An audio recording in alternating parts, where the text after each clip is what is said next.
Well, the show suddenly disappeared. Silence. OK, good morning. It's Wednesday. Justin standing in for Iain. On the agenda today, we're talking Clarkson, Paul McCartney, and also blood. Lots for you to talk about between now and 9. Local and vocal across beds, hearts and bucks. This is BBC Three Counties Radio.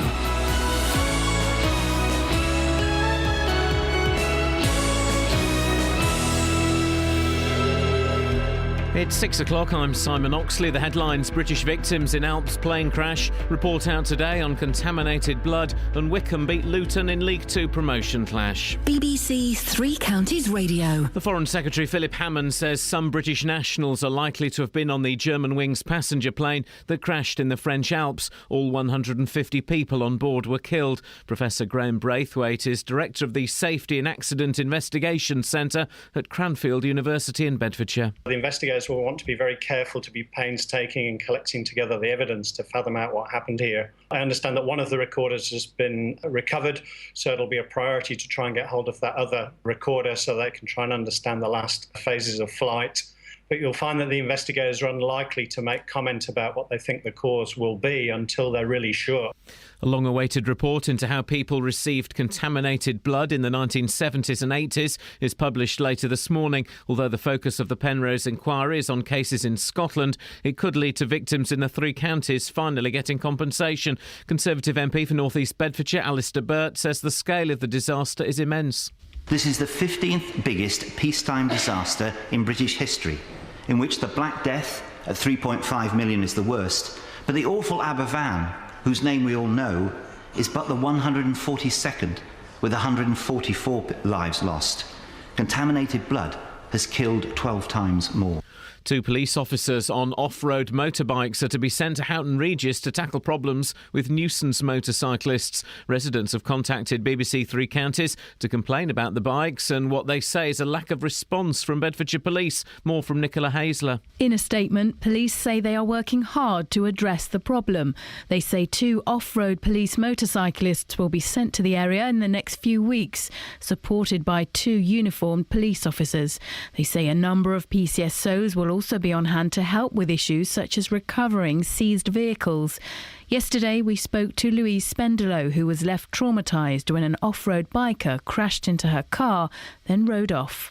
A £1,000 reward is being offered for information about the car vandalism that has hit High Wycombe in recent weeks. It comes after another 6 cars were damaged on Monday night. The vandalism has been linked to protests over the inquest verdict on Wycombe man Habib Ullah. A House of Lords committee says the government still hasn't made a convincing case for the high-speed 2 rail link through Buckinghamshire. The peers argue that cheaper alternatives to HS2 haven't been properly explored, and London, rather than the Midlands or the North, is likely to get the most out of it. In sport, Wycombe beat Luton 3-2 in last night's League Two promotion clash at Kenilworth Road. Mawson strides forward, still Mawson. Hayes through to Mawson, it'll be a great goal! What a goal for Wycombe! I said before the game, what could be the difference is that little bit of magic, and I think Paul Hayes has created that with a superb bit of magic. But Alfie does that, how many times have we seen him come out of defence with the ball? The win keeps Gareth Ainsworth Wycombe on course for a top 3 finish, but effectively means the end of any faint hopes of automatic promotion for Luton. The weather, a cloudy start, but then a largely bright and dry day, a maximum temperature 11 degrees Celsius, and you can get the latest news and sport online at bbc.co.uk/3 counties. Simon, apologies about Meatloaf, nothing to do with me. Are you OK? I know you're a big Meatloaf fan. Are you OK if you calm down now? Well, I was singing along, as you can imagine, but I'll get over it. I named your top 3 the other week. I think it was Girls Aloud, Samantha Fox, and who was the other one? I think it was Belinda Carlisle. Belinda, lovely Belinda, yes. Yeah. Thank you, Simon. Talk to you a bit later. From street to studio is Justin Dealey. Yes. Just for a couple of days. Justin standing in for the boss, Iain Lee. And if you're thinking what's happened to him, you may have heard yesterday's programme. By the end of it, he could hardly talk. It was bliss in the building. No, seriously, he's got a rotten cold. Get well soon. Hopefully, he'll be back first thing Friday morning. Fingers crossed. OK, lots on the show today, including bad blood, naughty bikers, Spiritual safe zones? That's a really weird one in Bushy. Plus, we're also going to be talking Clarkson. It's expected he will be sacked by the BBC today. For me, that is a huge mistake. Let's kick off with this one. Name me a TV presenter, on TV now, by the way, not in the past, who is better than Clarkson. I bet you can't name anybody on TV right now who is better than Clarkson.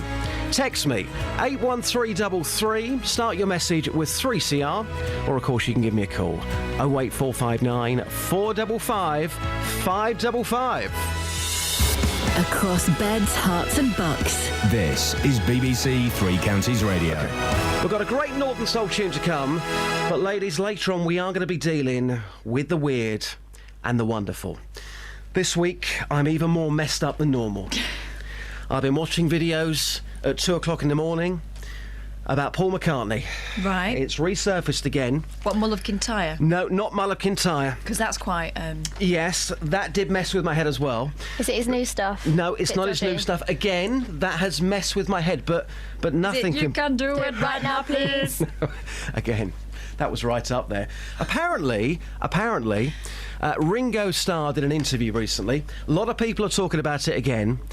The conspiracies are back that Sir Paul McCartney died back in 1966 and was replaced with a lookalike. Oh, you don't believe this, do you? I didn't believe it until I was sitting there watching the videos. I woke up, I went for a wee the other night. I thought, no, I'm going back to YouTube again. Too much info, but... I know, but I You just need to tell us that bit. couldn't get it out of my mind.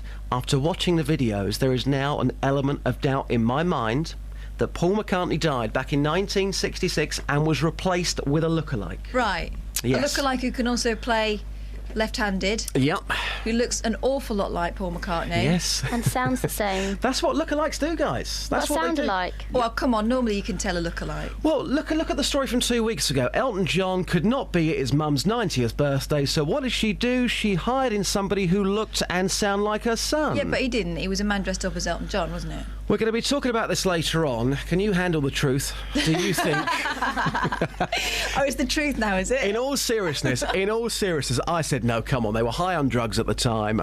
That they were doing weird things on their album covers and in their songs. I didn't believe this for 1 second. I'm going to put it out there this morning and I'm going to see what happens. Do you seriously believe that Sir Paul McCartney died back in 1966 and was replaced with a lookalike, a sound-alike? Are you believing that?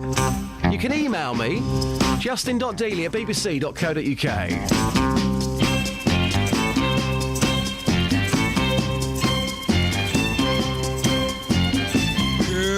What's on your mind? What are you trying to tell me now? Are you feeling sad and blue? Because money's low and everything seems to go wrong. Well, my shoes got a hole in my heart, but I can't stop now. I've been trying to reach my goal too long to give up on my journey now. And I believe that I'm on the right track.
vibing to that one.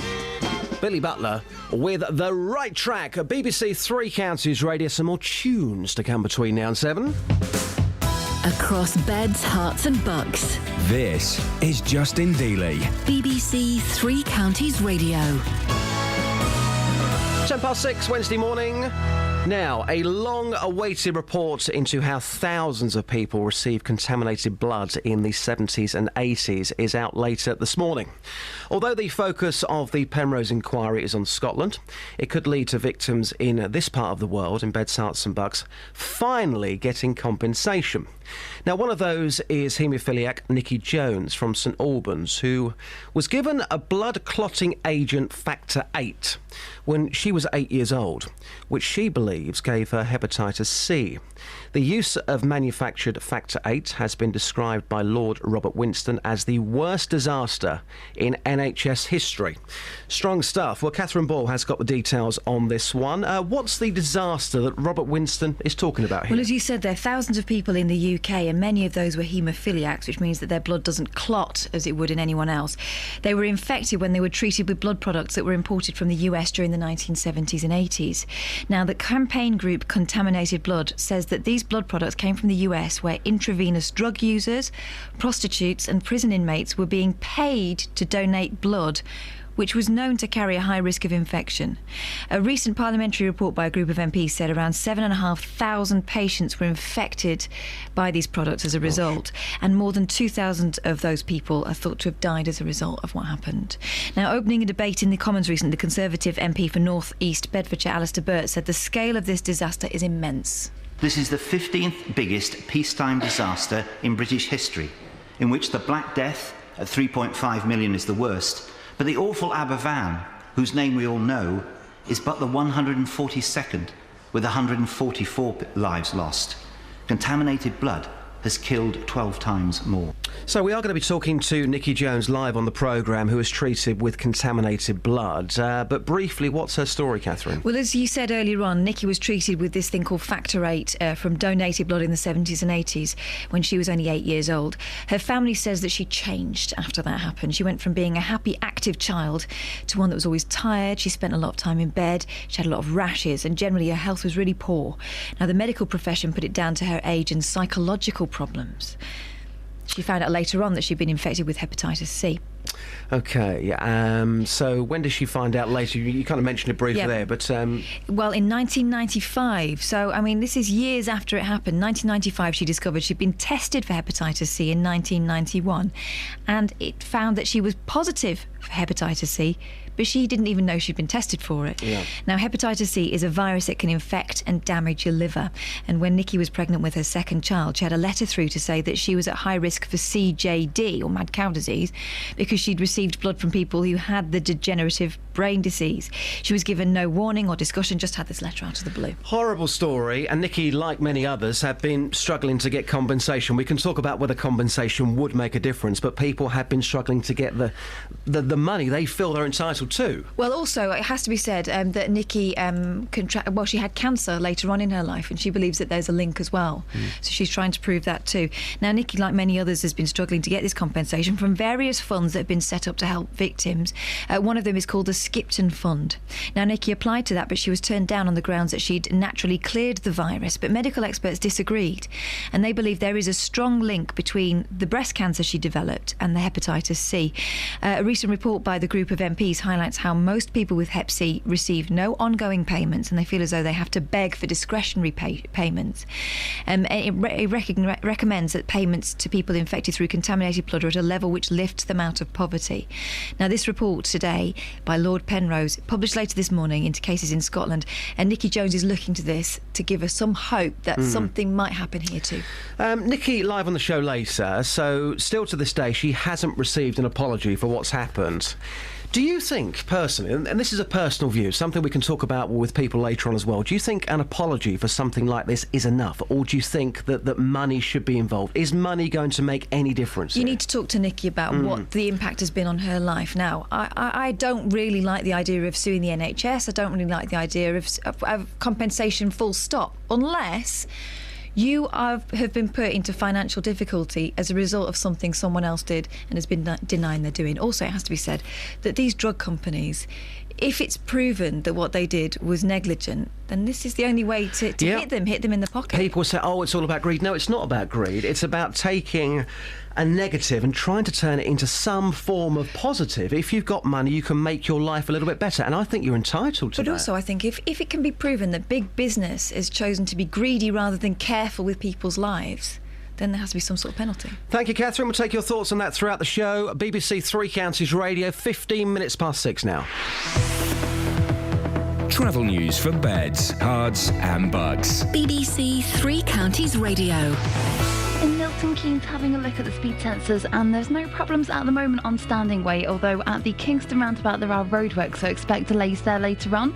On the motorways, the M11 southbound's all cleared now after an accident earlier on at junction 8 for Bishop Stortford, but things are moving well at the moment, and it's fine on the A1M through the roadworks between the M25 and junction 2 for Welham Green, but that could cause some delays later on.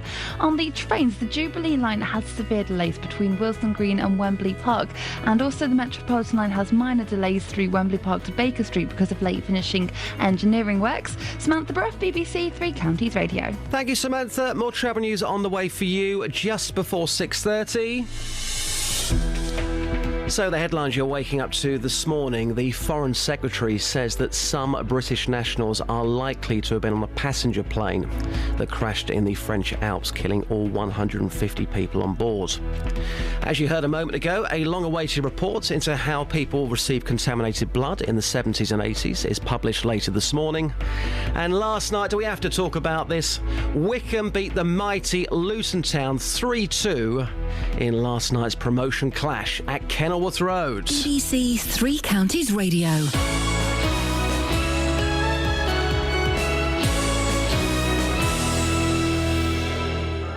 Nick Coffer on BBC Three Counties Radio. Every day it's not just about great music and great conversation. I'll get a bit technical here. It's about local experts helping you across beds, hearts and bucks. So what we're talking about then is capital gains tax potentially on the portion of the property that they directly own. On finance, relationships. But look at the way that you have contributed to this situation. Health. When you have a cough, which can seem quite innocuous in this way, but just irritating, asthma is something that we would think of. Your pets. Particularly if your dog is a border collie cross, it will be epilepsy. And even law. You still cannot say, Judge, you have to stick to this. But the judge's approach now is going to be, well, why shouldn't we? Local advice for local people. Nick Coffer, weekdays from 12 on BBC Three Counties Radio. I've actually borrowed Nick Coffer's high-heeled shoes for my street video later on. You've got beef with that trail, Kath. What's your beef with Nick's trail? I don't know. I don't like what they're doing to the elephant in the background.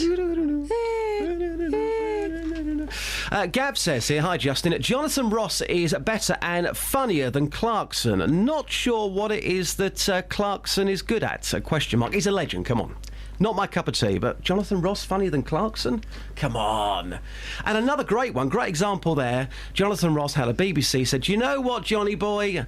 On you go. You can go and work for somebody else. And that's exactly what's going to happen when it comes to Clarkson. The BBC can't afford to let him go. He makes the corporation millions. If you believe the reports, he's going to be sacked today. Jen says here, any presenter is worth more than Clarkson, and nobody can replace the legend that is Sir Paul McCartney. To prove it, play one of his hits now. Does anybody actually believe that Macca, the real Macca, died back in 1966? When you were young and your heart was an open book,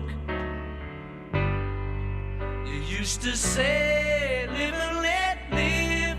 You know you did, you know you did, you know you did. But if this ever-changing world in which we live in makes you give in and cry,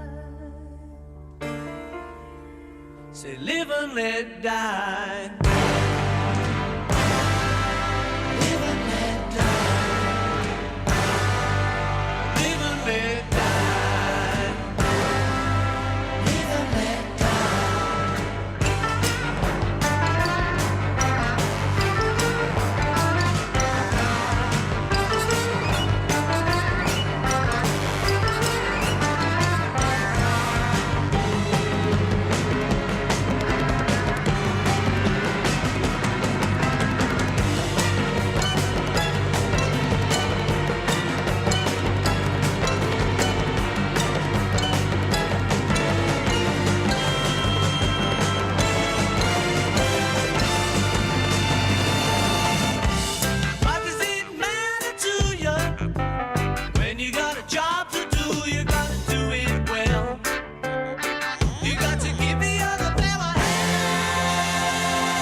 if this ever-changing world in which we live in makes you give in a cry. Say live and let die.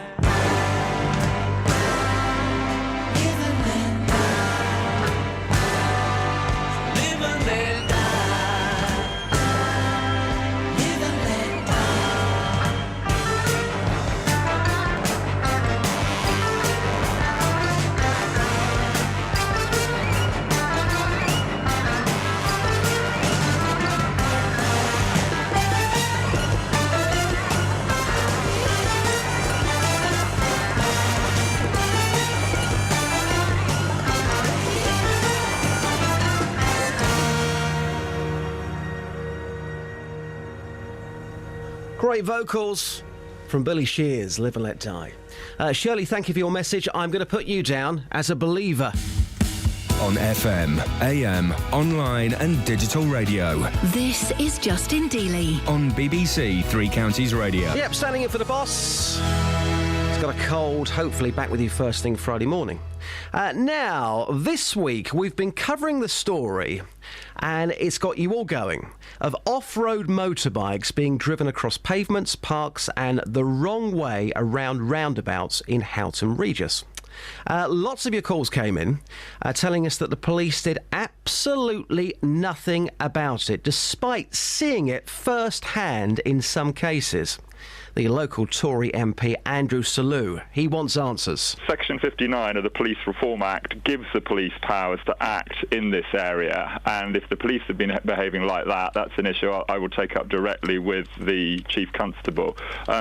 Parliament has passed laws in this area.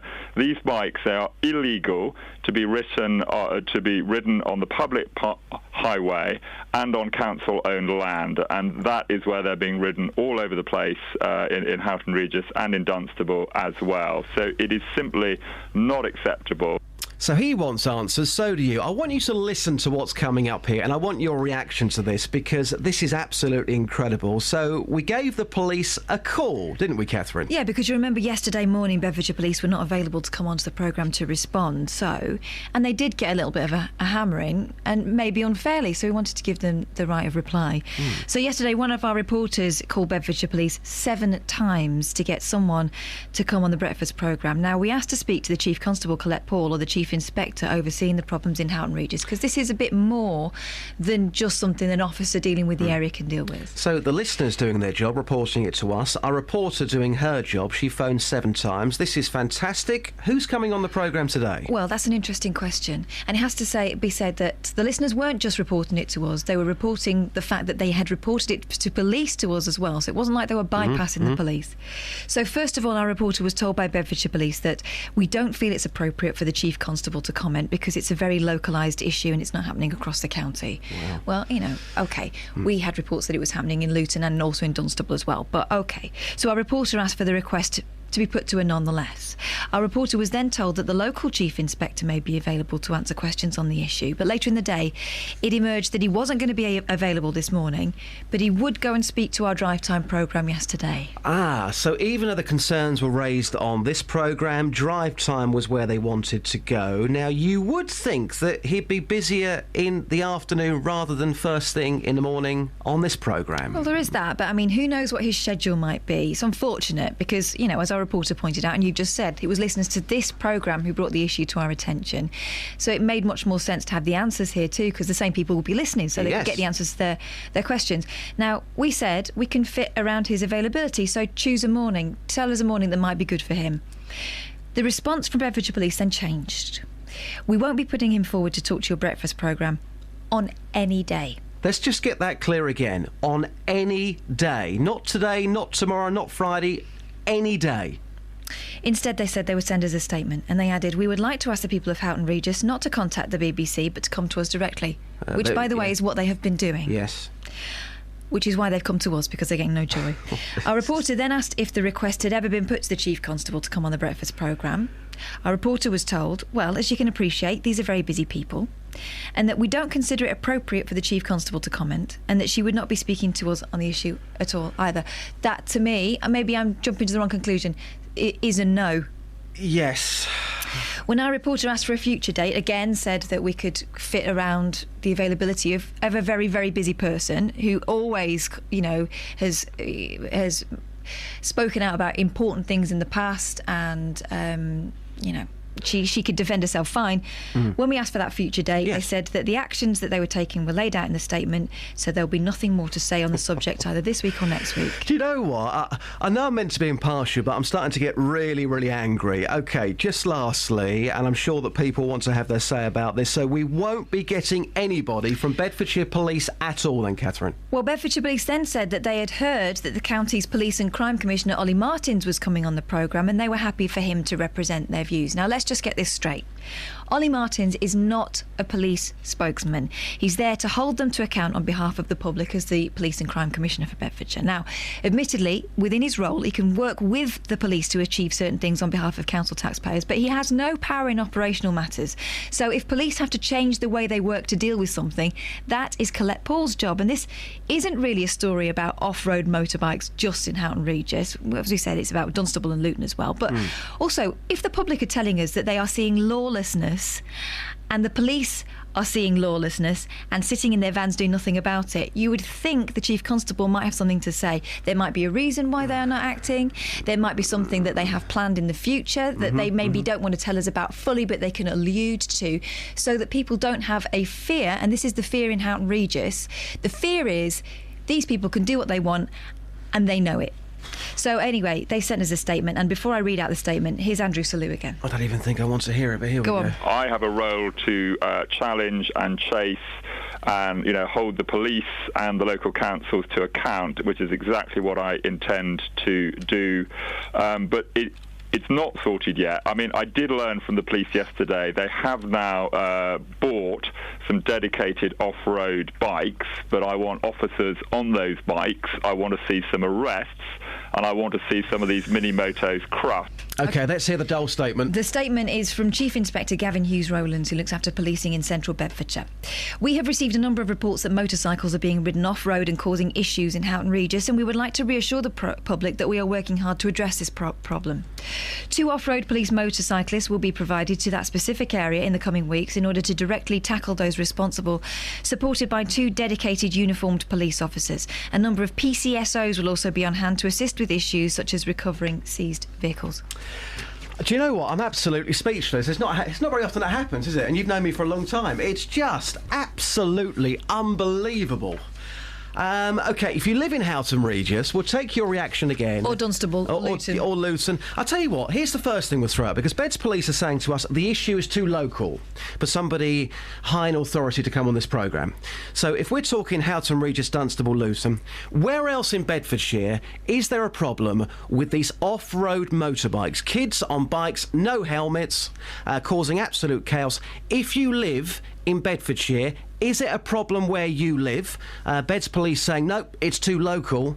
But also your reaction to the fact, again, they are refusing to come on this programme and refusing to come on to get this absolutely clear any day. Any day. 08459 455 555. It's got my blood boiling. I've been reporting on that story now for 2 days. Everyone I've spoken to in that area has a story about these bikes. Every single person. Yet the police still will not come on the show. 6:30. Travel news for beds, cards and bugs. BBC Three Counties Radio. Checking the motorways to begin with, the A1M is moving fine through the roadworks between the M25 and Junction 2 for Welham Green, but expect delays because of those roadworks later on. And no delays on the M25 so far, and it's all moving fine on the M11 through Junction 8 for Bishop Stortford, where there was an accident earlier on. In Borehamwood on the A1 Barnet bypass, there are queues between the Holiday Inn Turnoff and Mill Hill Circus. And having a look at the speed sensors in High Wycombe, it's all moving fine on Marlow Hill, but there are temporary traffic lights just before Marlow Road, which could cause some delays. On the trains, the 6:55 train from Milton Keynes Central to London Euston is delayed, and on the Underground there are some problems. The Jubilee line has severe delays between Wembley Park and Willesden Green, and the Metropolitan line has minor delays between Wembley Park and Baker Street. Samantha Bruff, BBC Three Counties Radio. Thank you, Samantha. More travel news on the way for you in 15 minutes' time. I'm shocked about what I've just heard from Bedfordshire Police. You as somebody who lives locally, how do you feel about what you've just heard? Across beds, hearts and bugs. This is BBC Three Counties Radio.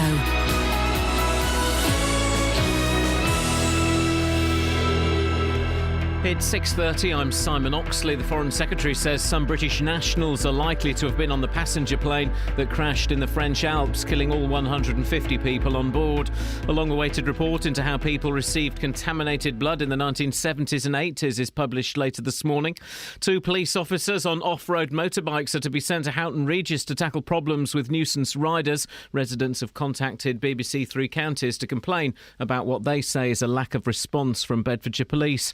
And a House of Lords committee says the government still hasn't made a convincing case for the HS2 high-speed rail link through Buckinghamshire. Three Counties Sports. BBC Three Counties Radio. Wycombe beat Luton 3-2 in last night's League 2 promotion clash at Kenilworth Road. All the goals came in the first half, with Sam Saunders, Paul Hayes and Alfie Mawson on target for the Chairboys, with Elliot Lee netting a brace for the Hatters. The win keeps Gareth Ainsworth's side on course for a top 3 finish. I enjoyed the first half more than the second half, believe me. I thought we deserved the win tonight, the way we defended, the character we showed second half. They were on top. We had to face an onslaught and we knew it was coming. We did the damage first half and I thought some of the play going forward was outstanding. We started the game fantastic. But Luton's 5th straight defeat effectively means the end of any faint hopes of automatic promotion for John Still's team. Everyone has to look at their performance in terms of mistakes being made, not necessarily how they play, but unfortunately, we have never given goals away here. We haven't until the last sort of 6 or 7 games we've given goals away. In Conference South last night, Hemel Hempstead beat Chelmsford 3-1 to stay in playoff contention. Watford centre-half Joel Ekstrand is facing a 9-month layoff with the knee injury sustained in Saturday's defeat by Ipswich. Tottenham midfielder Dele Alli has resumed training with MK Dons after 6 weeks out with an ankle injury, and Stevenage defender Harry Worley made his return in a training game yesterday after being out since August. And Watford's Akechi Anya is in the Scotland squad for tonight's friendly against Northern Ireland at Hampden Park, with his Hornets teammate Craig Cathcart in the Irish squad. Cathcart is joined by Milton Keynes Dons trio Lee Hodson, Ben Reeves and Will Grigg. BBC Three Counties News and Sport. The next full bulletin is at 7. This is Justin Dealey on BBC Three Counties Radio. Yep, the J-Dog's standing in for the boss. Ian's got a cold, hopefully. Back with you first thing Friday. Oh, what a tune this is. Boz Scaggs, what can I say on Wednesday morning?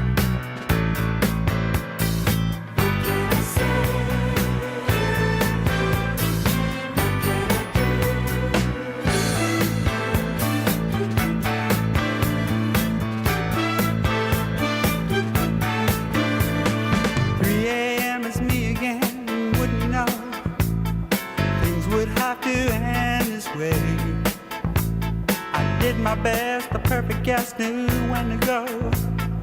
Perfect, you knew when to stay. Come on, tell me that you're lonely, dear. I've been feeling down some too. After all this time now, ain't it clear? I've been waiting just for you.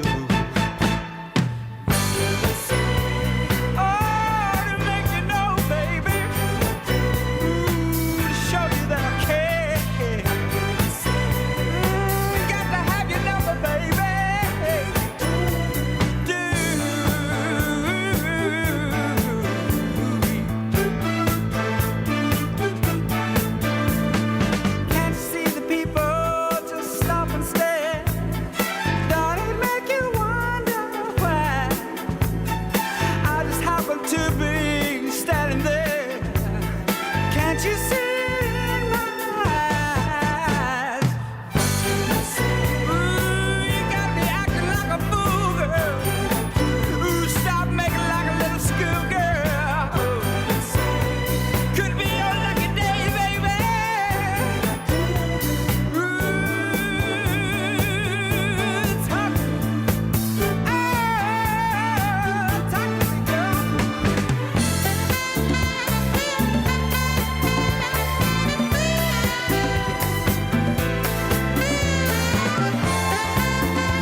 reckon. Cool tune, eh? Boss Skaggs. Silk Degrees. Come on, be careful with your answer here. I like it, but he does sing in a funny way, doesn't he? That's why What's it's it great. doing That far. It's really good. You know about Skag? What can I say? On the text, right, Mark says, first of all, morning, J-Dog. My favourite Bond theme and film. Yeah, talking about Billy Shears, Live and Let Die. The reason we're saying that is because this week... The reason you're saying that. Seriously, this week... I feel like a different person, and I'm going to keep off the internet at 2 o'clock in the morning. It has seriously messed me up, guys. I'm a different person right now. He's been watching documentaries, and I use quote bunnies for that. Documentaries on YouTube. Yes, I have. Apparently, Ringo Starr said something recently where allegedly he admitted that the real Paul McCartney died in 1966 and was replaced with a lookalike called Billy Shears. Why are you don't laughing? believe this nonsense, do you? Okay, let me give you a few examples. Give me the ev. Okay, the evidence would be, the bass guitar wreath on Sgt. Pepper. Okay. There's a lot of stuff on Sgt. Pepper. All right, number 3. I Buried Paul, Strawberry Fields Forever. Drugs. There's the answer to that. In the outro of Strawberry Fields Forever, John Lennon can be heard on the left channel of the recording to say something along the lines of, I buried Paul. I married Paul. Billy Shears. Billy Shears, the name disappeared in 1966 after he joined the Beatles. Shut up. Okay. More lyrics. He blew his mind out in a car. Paul Yeah, that McCartney was apparently died in a car crash. Paul is dead. I miss him. I miss him. Again, a line from a song. Why would they be saying things like this? A lot drugs. Or clues to the truth. Or definitely drugs. I mean, come on. Does anybody else out there, and this is a genuine question, because this week my mind is just all over the place, and it normally is, but this week, wow, I'm on a different planet because I don't know what to believe anymore. Do you believe that Paul McCartney died back in 1966 and was replaced with a lookalike, sound-alike, Billy Shears? 08459 455 555. Mark also says, will you be doing a tribute to Jackie Trent on Saturday? Yes, I will. A female icon. Anyway, the papers. What have we got? The papers. BBC will sack Clarkson over assault on Top Gear producers, says the Daily Mail, and a number of other papers this morning. Jeremy Clarkson is expected to be fired as a presenter of Top Gear. It was reported last night. A BBC investigation has found the 54-year-old did attack a producer on the programme, according to the Telegraph. So far, the BBC is saying we've not made a decision, and when we do, we will tell you. But the papers think they've already got it.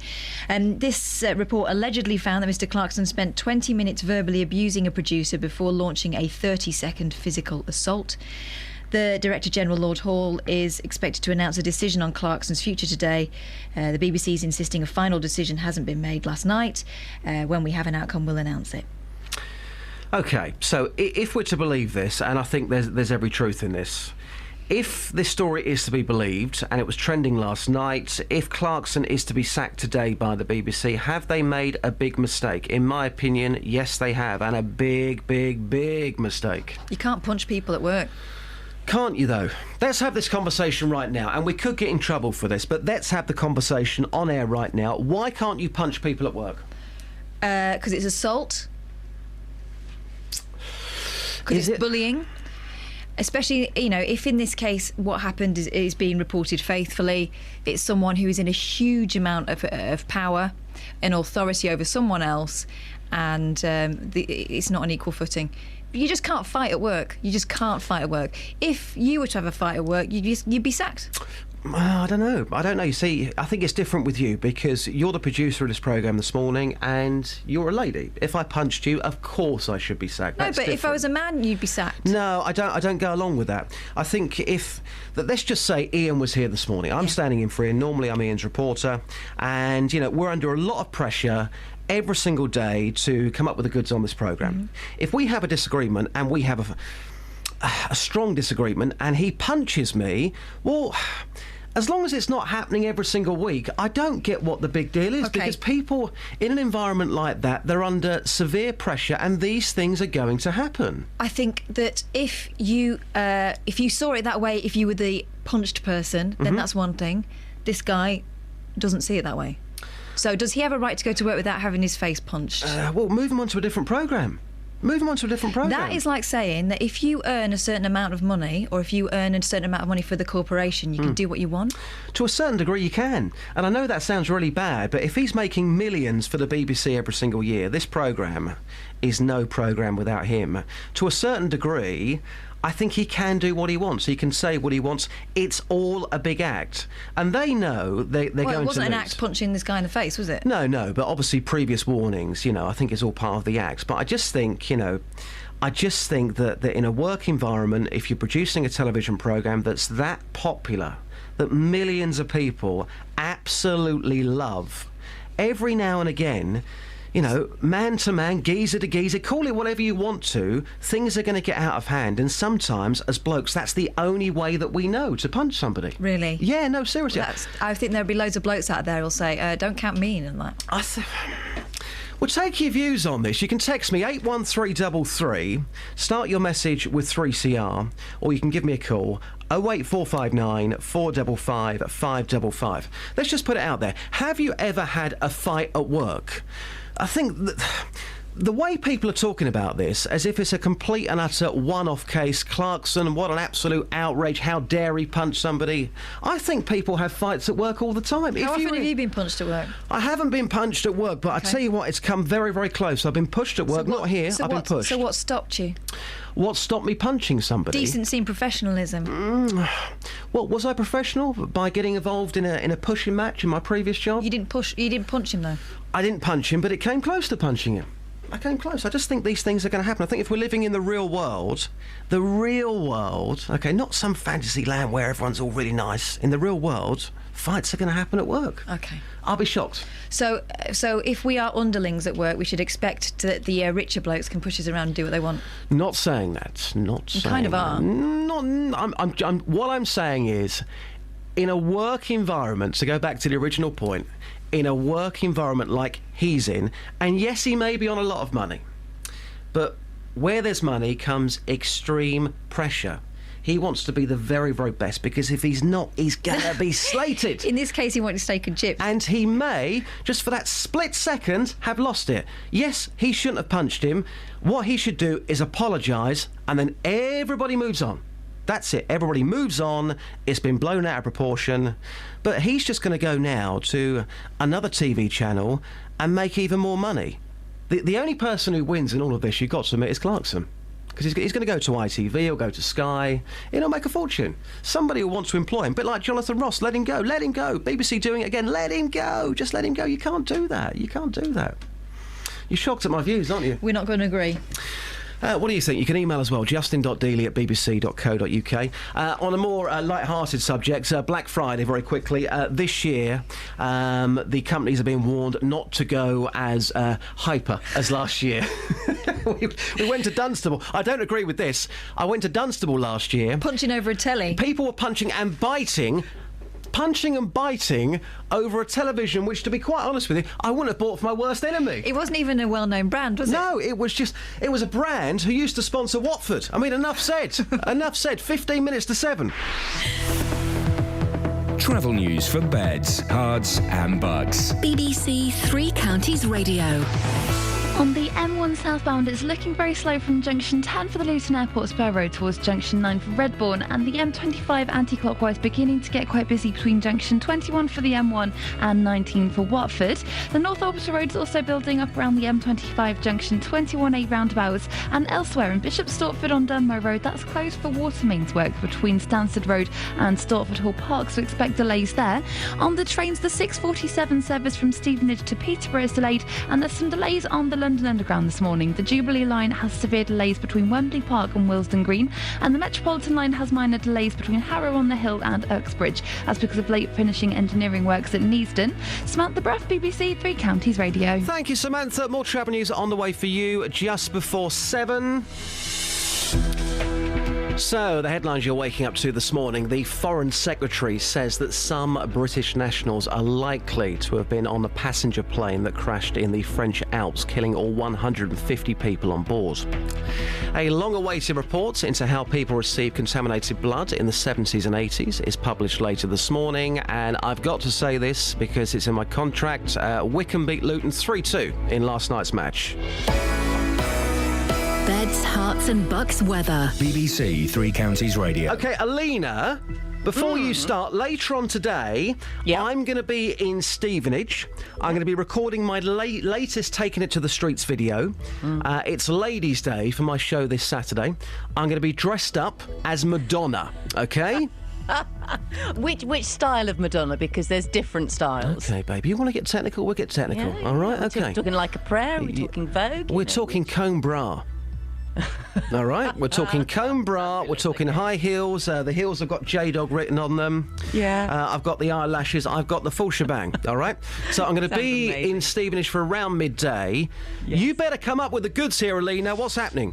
I have rustled up something lovely for you today. The best day of the week, actually. It's a chilly start this morning. There's a touch of frost in places. A few mist patches too, but they will quickly lift. We've got a fine day on the cards. Plenty of sunshine. There will be some fair weather cloud developing. There is a very small chance of a shower, but you'll be unlucky to find one of those, and generally it is a dry day. After the chilly start, temperatures recovering to around 9 or 10 Celsius, light northwesterly winds.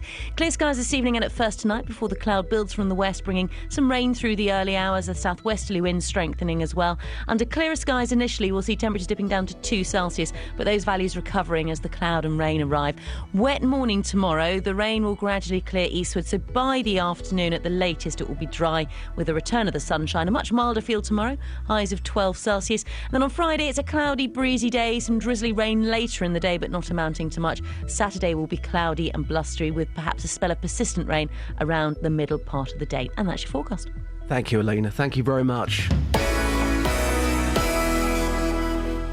Every weekday morning. Coming up at 9 on the Big Phone In this morning, is it a good idea to make jobless teenagers work for their benefits? How would you like this country to stand up to President Putin? Are you surprised to see British people being blatantly racist? The JVS Show. I think we've got to get over this issue about racism doesn't exist. It has existed. It will probably carry on existing. What I wanted to say is they've got this completely the wrong way around. You know, that is also true. That is also true. You will always get some, but they are such a minority. I think the man's a buffoon. Get him up, get him out of bed, give him a sense of purpose. The JVS Show. Do you think we have got to, as a country, start taking this issue more seriously? Every weekday morning on BBC Three Counties Radio. On FM, AM, online and digital radio. This is Justin Dealey. On BBC Three Counties Radio. Yep, standing in for the boss.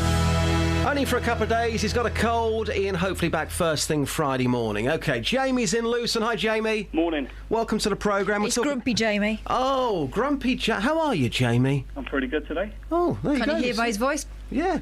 You sound great, Jamie. Yeah, not bad. It's Wednesday. We're getting there for the weekend. Fact, not fiction. Yes, very true. So we're talking about Clarkson. It's expected that he's going to be sacked today. As far as I'm concerned, this is a massive mistake. What's your opinion? The thing is, if they sack him, the revenue for the show is going to go down. So how many more people besides him will lose their jobs? Ooh, that's a really good point, actually. That's a really good point, because I think what's going to happen is here, Jamie, I think the other two on that programme are going to jump ship as well. Somebody's going to come in and take all three of them. No more Top Gear. Millions of pounds lost for the BBC. That could potentially mean job cuts. Well, hang on a minute. In this newspaper article that we were reading earlier on, they're suggesting that Chris Evans might step in. Oh, come on. He knows about cars. On. He knows about cars. Jamie, you agree. Let's just get this absolutely clear as well. I'm not a massive fan of the TV show. I don't sit there every week watching it, but I do think that Clarkson is an absolute genius. I think he's the best presenter on TV, and I put it out there earlier on, people to come on and tell me a better presenter on TV. So far, we've got Jonathan Ross. I mean, come on. He's the best in the business. He's on the box right now. But let's get back to the issue of him punching somebody. Should you be allowed to punch somebody at work? No, not at work. It's not acceptable. Outside the gate, possibly, but not at work. Well, in this case, I mean, they weren't technically on set or anything, but they were at work because, you know, they're in public, they're on a shoot, they're being paid for by the BBC to stay somewhere. They're representing the corporation, aren't they? I thought the shoot had finished when it all happened. Well, yeah, it had. They were at the hotel, but still. So really, is that in work's time? Well, they're being paid for by the BBC still, aren't they? I don't know. That's like me walking outside my gate and punching one of my staff. No, it's like you've been on a work do and having a punch up. You'd still be in trouble for that, wouldn't you? I think you would be, Jamie. I think you would you? I think if we went for a breakfast after this programme and we were down... the BBC was paying for it? Well, even if they weren't paying for it... Well, in this case, they were. OK, so we've gone for a breakfast after the programme. The BBC are paying it, which they don't normally do, by the way. In fact, they never do that, Jamie. I can't remember our last breakfast freebie here. Come on, BBC, sort it out. So, if we've gone for a breakfast, it's on the BBC... Me and Iain, we have a row, he punches me.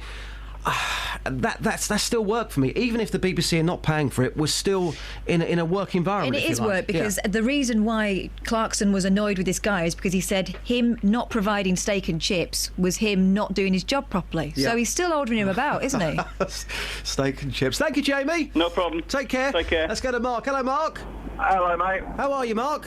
Not bad, how are you? Very well indeed. We're talking about King Clarkson. Should he go, yes or no? What do you think? Well, let's face it, the long and short of it, the law states something along the lines of hitting someone within the workplace is not right. It's assault. Long and short of it. I'm a fan of Jeremy Clarkson. It'd be a shame to see him go, but what happened, and he should be penalised for it.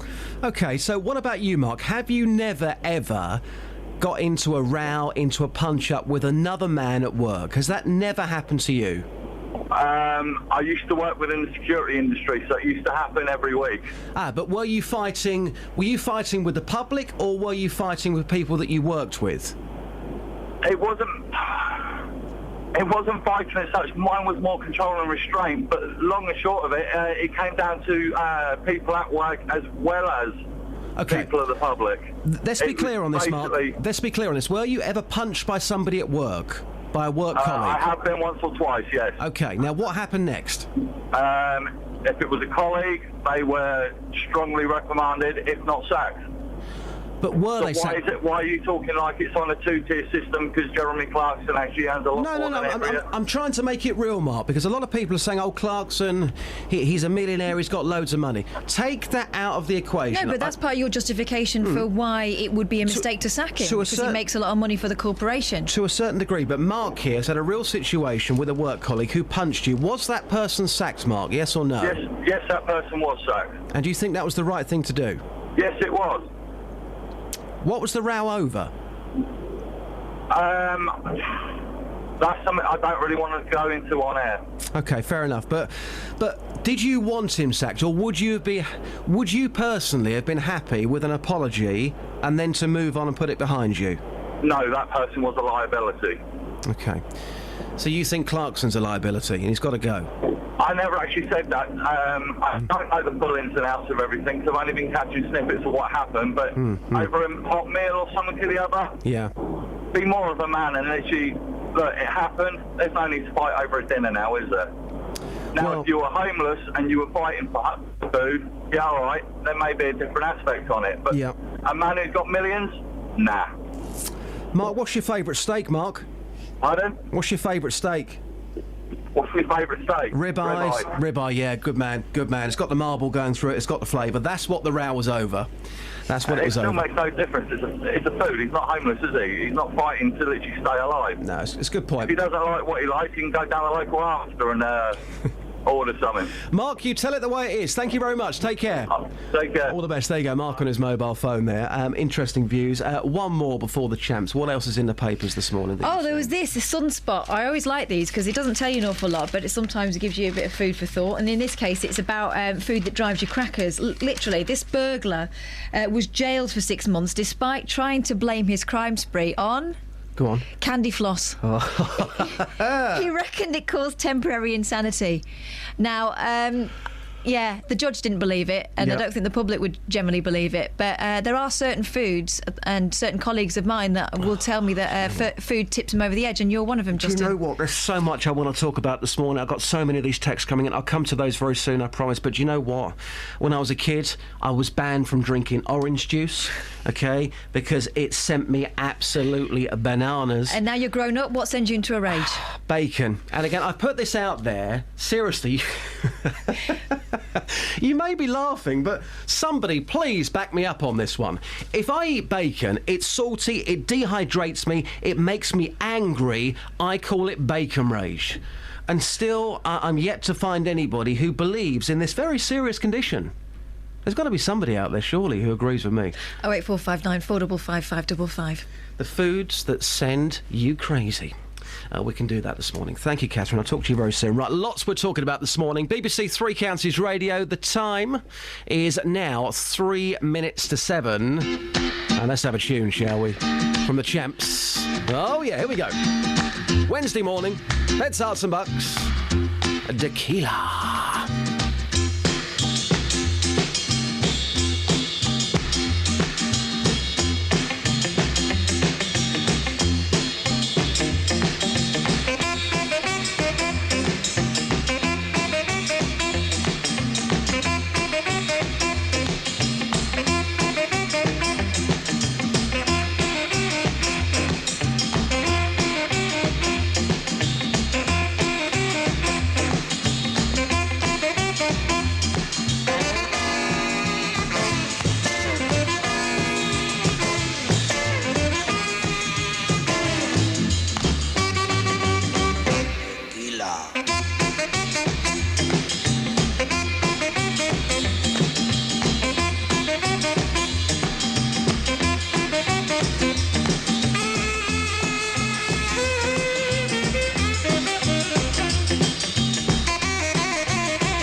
Together. Especially for Simon Oxley, the Champs. Travel news for beds, cards and bugs. BBC Three Counties Radio. Looking at the speed sensors, and the usual queues building up on the M1 southbound between Luton and Dunstable, and the M25 anti-clockwise is looking very slow from junction 21 for the M1 and 19 for Watford. In Watford itself, Rickmansworth Road's looking busy around the Town Hall roundabout at Beach and Grove, and on the trains there's no major delays at the moment, but the London Underground has severe delays on the Jubilee line between Wembley Park and Willesden Green, and the Metropolitan line has minor delays between Uxbridge and Harrow on the Hill. Samantha Bruff, BBC Three Counties Radio. Thank you, Samantha. So much we're talking about today. Those off-road bikes in Houghton Regis. Bedfordshire Police, are they coming on the programme today? No. Tomorrow? No. Friday? No. Not coming on, full stop. We'll take your reaction. And Clarkson, should he go? Local and vocal across Beds, Hearts and Bucks. This is BBC Three Counties Radio.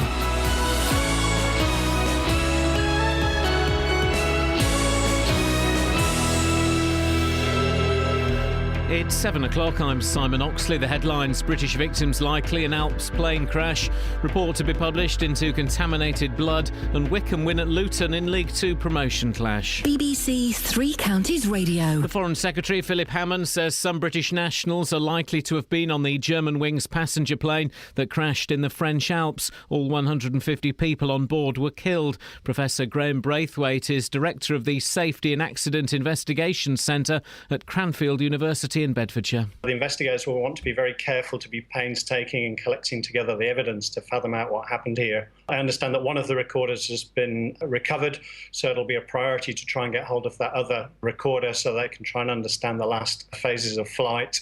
But you'll find that the investigators are unlikely to make comment about what they think the cause will be until they're really sure.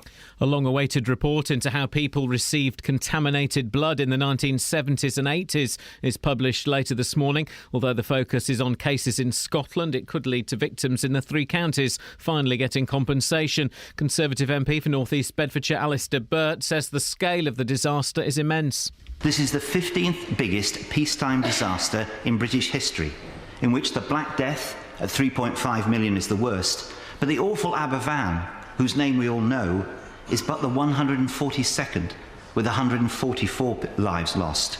Contaminated blood has killed 12 times more. 2 police officers on off-road motorbikes are to be sent to Houghton Regis to tackle problems with nuisance riders. Residents have contacted BBC Three Counties to complain about what they say is a lack of response from Bedfordshire Police. More from Nicola Hazler. In a statement, police say they are working hard to address the problem. They say 2 off-road police motorcyclists will be sent to the area in the next few weeks, supported by 2 uniformed police officers. They say a number of PCSOs will also be on hand to help with issues such as recovering seized vehicles. Yesterday, we spoke to Louise Spendelow, who was left traumatised when an off-road biker crashed into her car, then rode off. A £1,000 reward is being offered for information about the car vandalism that has hit High Wycombe in recent weeks. It comes after another 6 cars were damaged on Monday night. The vandalism has been linked to protests over the inquest verdict on Wycombe man Habib Ullah. A House of Lords committee says the government still hasn't made a convincing case for the HS2 high-speed rail link through Buckinghamshire. The peers argue that cheaper alternatives haven't been properly explored, and London, rather than the Midlands or the North, is likely to get the most out of it. In sport, Wycombe beat Luton 3-2 in last night's League 2 promotion clash at Kenilworth Road. Mawson strides forward, still Mawson. Hayes through to Mawson, it'll be a great goal! What a goal for Wycombe! I said before the game, what could be the difference is that little bit of magic, and I think Paul Hayes has created that with a superb bit of magic. But Alfie does that, how many times have we seen him come out of defence with the ball? The win keeps Gareth Ainsworth's Wycombe on course for a top 3 finish. The weather, a cloudy start and then a largely bright and dry day. Maximum temperature 11 degrees Celsius. And you can get the latest news and sport online at bbc.co.uk/3 counties. Si, can you just chill out this morning, please? Can you stop playing that clip of the Wycombe Wanderers goal from last night? You're winding me up, boss. Sorry, but people in Wycombe probably enjoying it. Yeah, OK. I didn't go last night. Come on the town this weekend, away to Northampton. 3 big, juicy points, please. OK, it's Wednesday morning. Justin Dealey standing in for Iain Lee. You may have heard Iain yesterday. By the end of the programme, the poor fella, he can hardly talk. He's got a cold, so yesterday I've been out. I've actually bought him some vitamin pills. Stuck to my word on this one. So hopefully Iain back with you on Friday. Get well soon. Lots on the programme today. Lots we're talking about. Bad blood. Naughty bikers. Yeah, Beds Police, are they coming on? No, they're not coming on. Not today. Not tomorrow. Not Friday. Not any day. Their words, not mine. If you live in the area, your response. And also a really weird story coming up, which I still can't get my head round. Spiritual safe zones. We'll talk about that before 8 o'clock. Across beds, hearts and bucks. This is BBC Three Counties Radio. Let's go to the phones. It's Annalie. Annalie, good morning. Good morning. How are you today? I'm very well, thank you. And you? Excellent. Yeah, now, Catherine, you spoke about this story in the papers, didn't you, just before the 7 o'clock travel and news. It's a weird story about food and wait for it, guys, candy floss. Yeah, a burglar from Florida tried to get off prison by claiming that candy floss had driven him to temporary insanity. Yeah. But there are foods that affect people. There are. There's no denying it. There are. For me, it is bacon. Annalie, have you ever come across anybody who goes a bit crazy after eating bacon? I call it bacon rage. I've had to get specialist bacon in because my son couldn't eat certain foods, and it was so severe he couldn't eat fruit and vegetables. Is that right? He would absolutely go. He couldn't function properly at all. So it affected his communication. Don't get me wrong, I don't agree with whatever this guy in America did with candy floss or whatever. Yeah. But I have seen it firsthand how food affects the brain and can destabilise somebody. My son was in a specialist school for 5 years until we got him treated. Wow. They wanted to put him on Ritalin. We wouldn't do it because I don't agree with any of that. We've done it all alternatively. And now his body can't take anything from a cow because it sends him off. He just can't process it. I feel a bit guilty for doing this phone-in now because it's taken a very serious turn. So name me the top three foods then we're talking about here. When he was younger, it was literally he couldn't eat any fruit. The only piece of fruit he could eat was the golden delicious apple with the skin taken off. Okay, so fruit number one. Number two? Broccoli and carrots he couldn't have. Anything. Cauliflower. I mean, you name it, he could not eat it. And number three? Oh, God. Pineapple was severe. So Really bad. anything, so basically anything healthy and good for you just wasn't working for your child. He couldn't at all process it. I mean, he still, out of all the fruit and vegetables that we could have, he could have the rooty type vegetables, so like turnip and swede. But, you know, so he's very adaptable now. Yeah. So thankfully for you. severe. Yeah, thankfully for you and your family, things have moved on. You saw a specialist and it's now under control, thankfully, yeah? Absolutely. And in Australia, they do great scientific research on these foods that cause problems to the brain, and people do go crazy on them.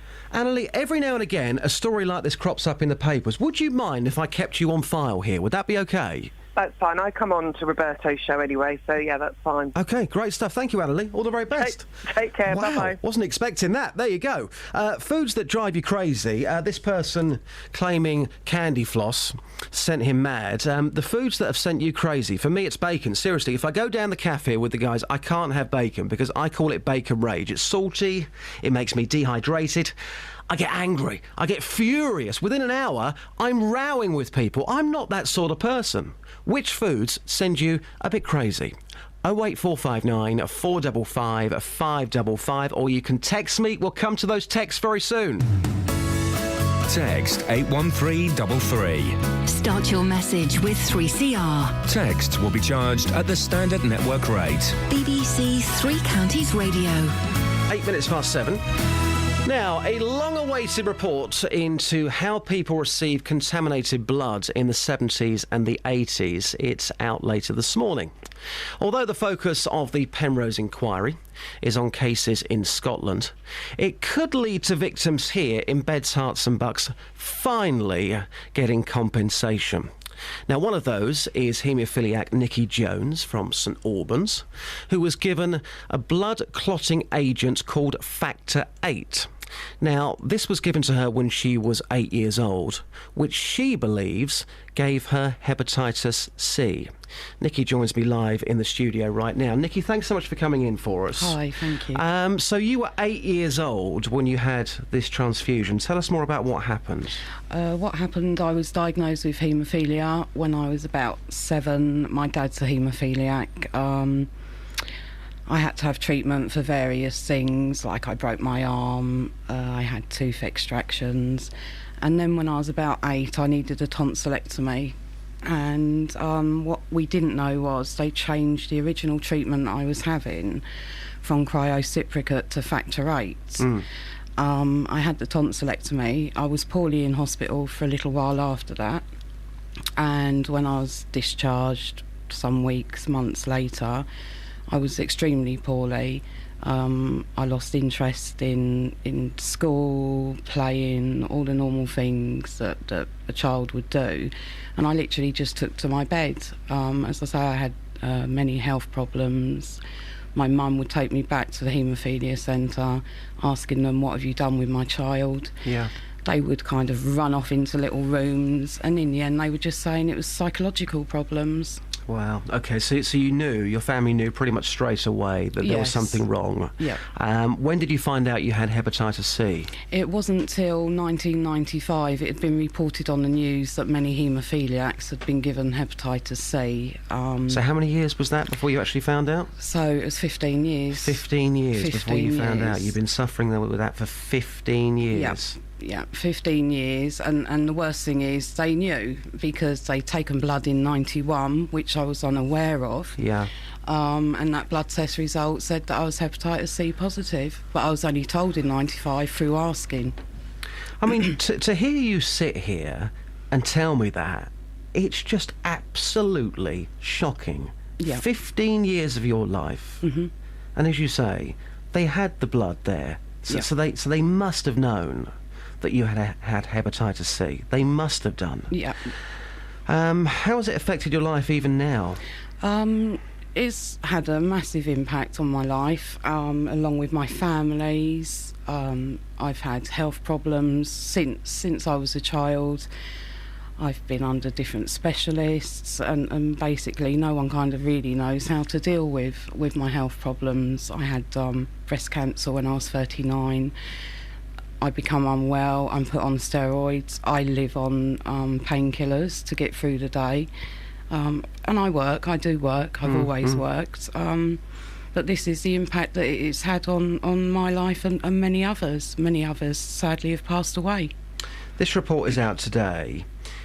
All these years on, you still haven't received an apology for what's happened. That must be, and we'll talk about compensation in a moment, but that must be the hardest thing to take, that you've suffered all of your life and still you haven't received an apology. That's right. No apology has been said by any of the political parties, and it's time now, 30 years after individuals campaigning, that we do receive an apology. It's an admission of what was done was wrong, and I think that needs to be addressed and as I say, an apology put in place. You tried for compensation in the past, haven't you? That's correct, yeah. It's an ex gratia payment set up by the Skipton Fund. Why do you think you were turned down for compensation before? The Skipton Fund said that I'd naturally cleared the virus, they believe, on the balance of probabilities within 6 months. Obviously, from 1980, and it was 97 I cleared it. That's 17 years exposed to hepatitis C. I have to say now, even my blood test results come back saying that it doesn't say I have got it, but it doesn't say I haven't as well. It is a virus that lays dormant in the body. What do you want from this inquiry today, as somebody who's suffered like this? We want an apology. We want a political commitment to sort out compensation for the contaminated blood victims, as well as an apology. Let's talk money for a second, just before you go. And we mentioned this briefly earlier on, because some people say, well, money, what's that going to do? How will that make any difference? But tell us what you think you're entitled to and what you might do with that money. Personally,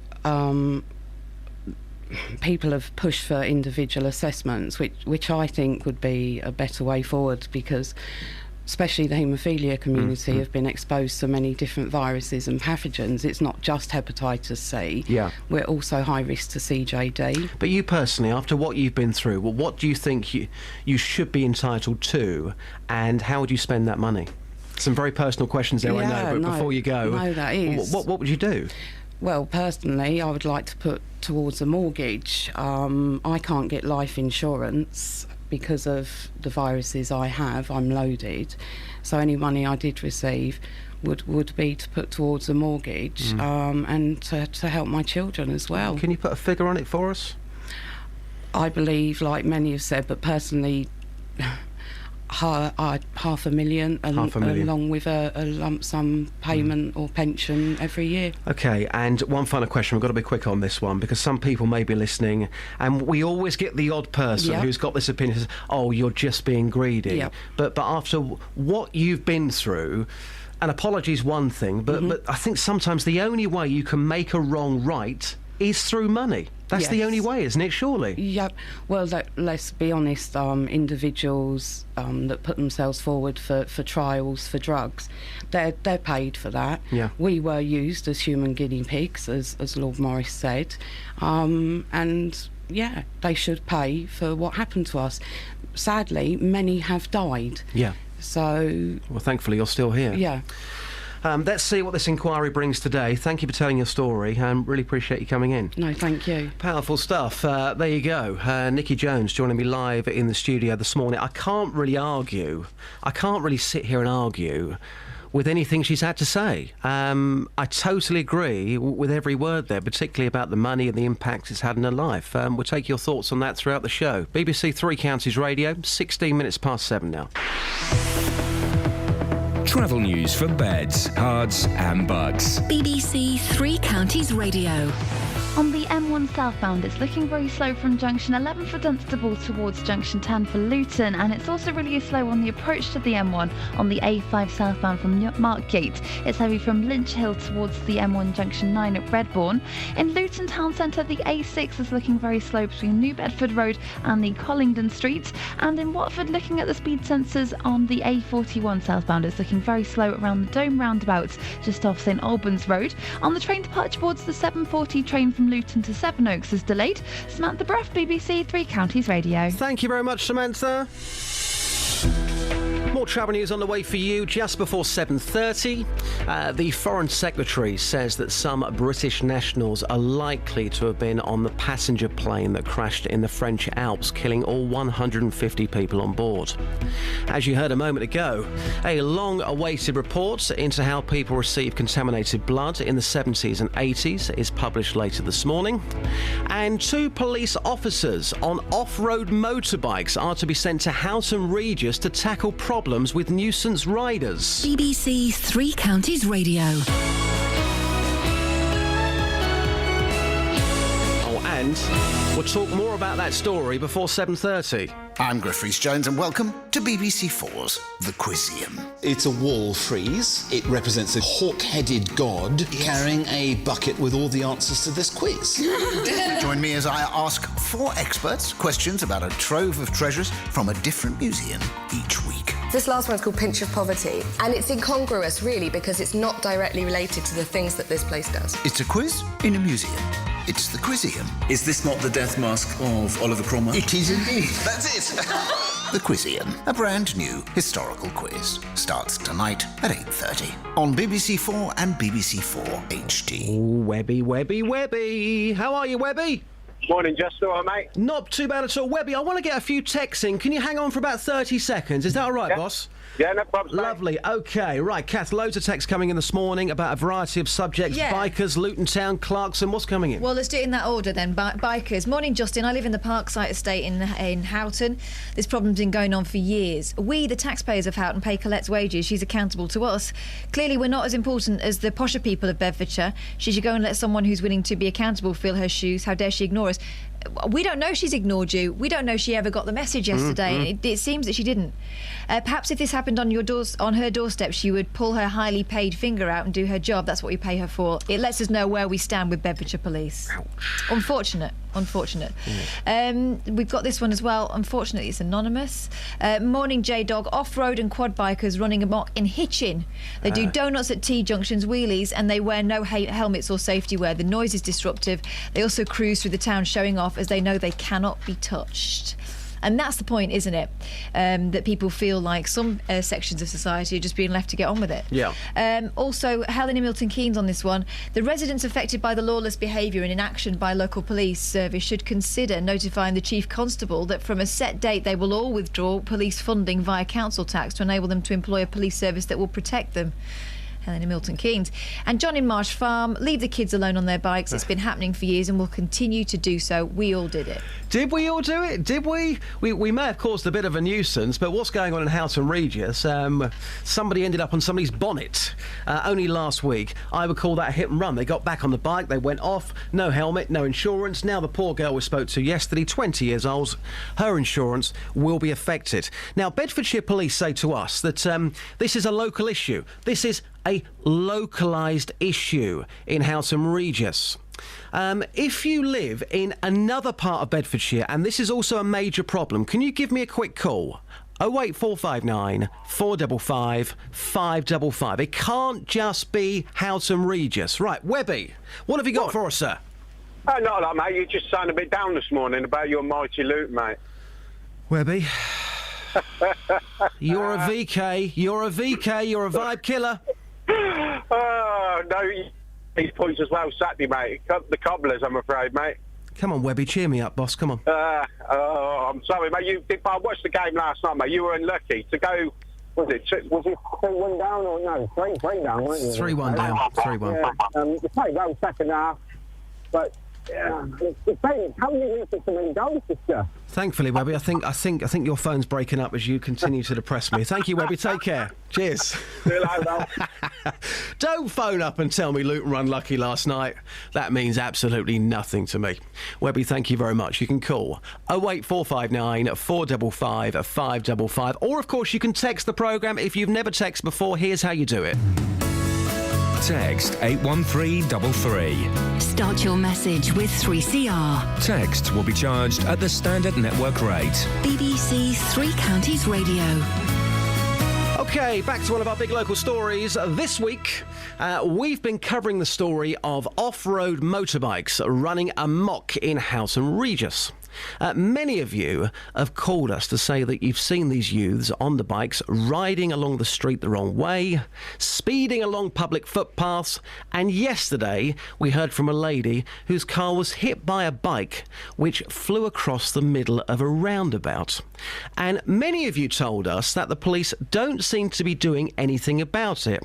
One person who is very angry about this is local MP Andrew Selous. What I've heard makes me very, very angry, and I witnessed it myself only last Thursday afternoon, Iain. I was in Houghton Regis going to the Nisa Local in Neptune Square and the pub being refurbished next door, and I was nearly run off the road by one mini moto towing another one on a rope, driving on the grass, driving on the wrong side of the road. I mean, unbelievably dangerous. I couldn't believe what I was seeing. It's not just Houghton Regis. The gentleman in Apollo Close in Dunstable contacted me yesterday as well. I spoke again to Bedfordshire Police and Central Bedfordshire Council last week. I spoke again to them yesterday, and I remain very, very angry about this. The problem is absolutely not sorted. Well, as a reporter for this programme, I went to Houghton Regis, and every single person that I spoke to had a story to tell. Listening to that and joining me live in the studio is Ollie Martins, the Police and Crime Commissioner for Bedfordshire, whose job it is to hold the police to account. Ollie, thanks for joining us live. So let's get down to the facts here. Why has this been going on, and why has this been allowed to go on for so long now?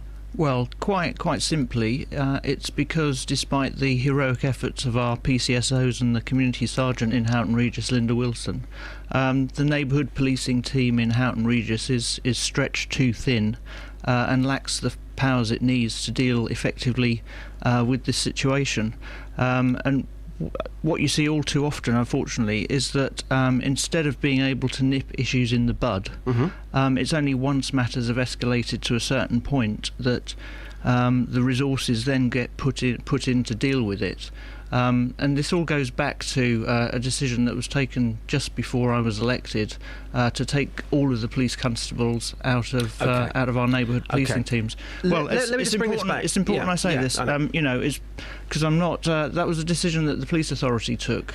And I don't blame them for that, because they were in the process of having to find £20 million worth of savings, and they had to reduce the police force's size by 200 officers in order to do that. Ollie, I'm going to stop you there. I'll tell you what, I think it's irrelevant, because a lot of people have phoned us saying that the police have actually been there. They've been in vehicles and they've watched this happen and they've done absolutely nothing about it. How would you answer that?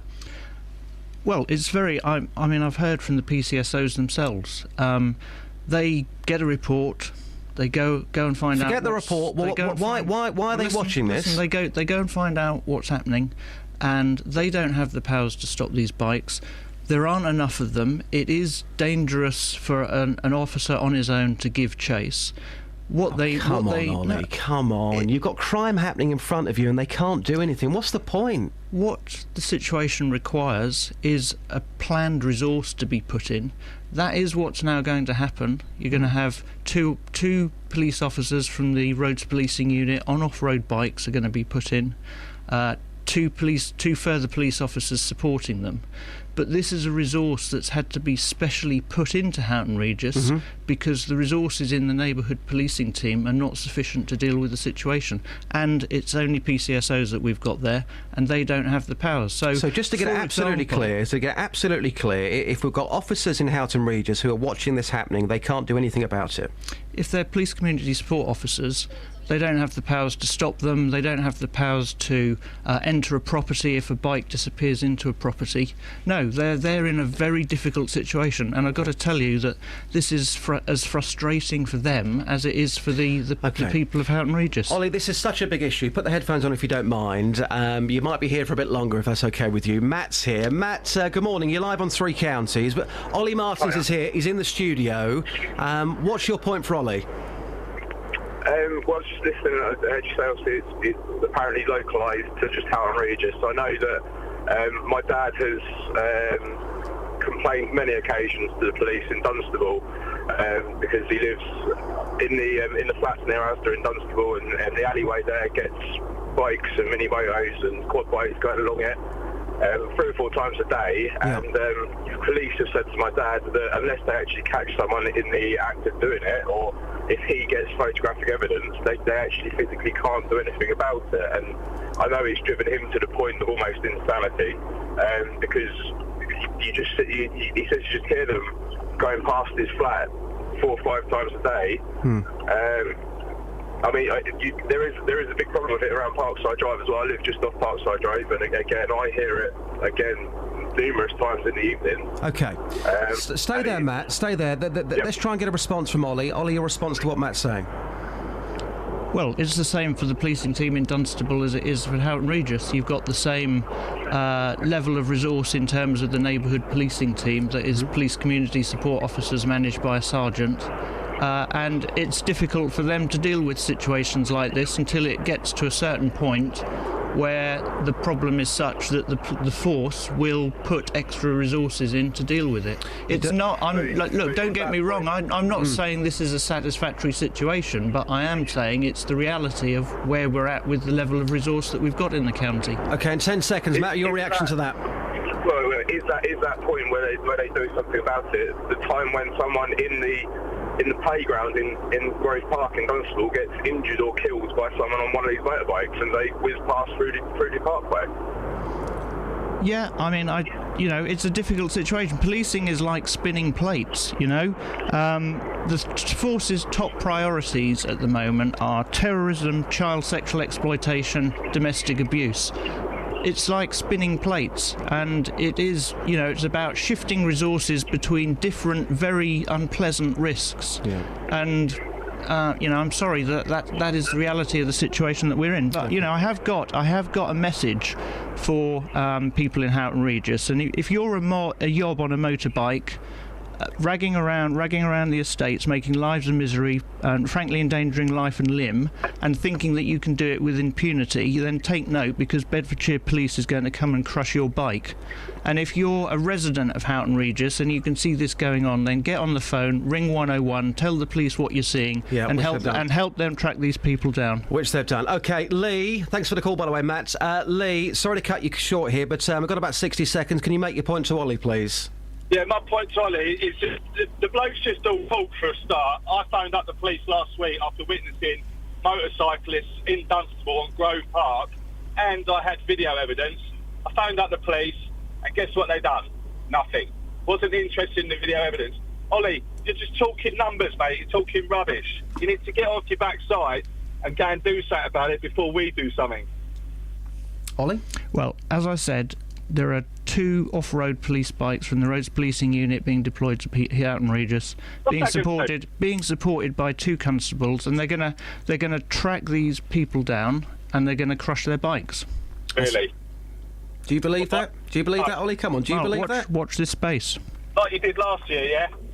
Well, periodically, the situation gets to such a point that the police put these resources in, but then they have to take them away and put them onto another issue that's emerged, and that's what I mean about spinning plates, moving resources between different risks.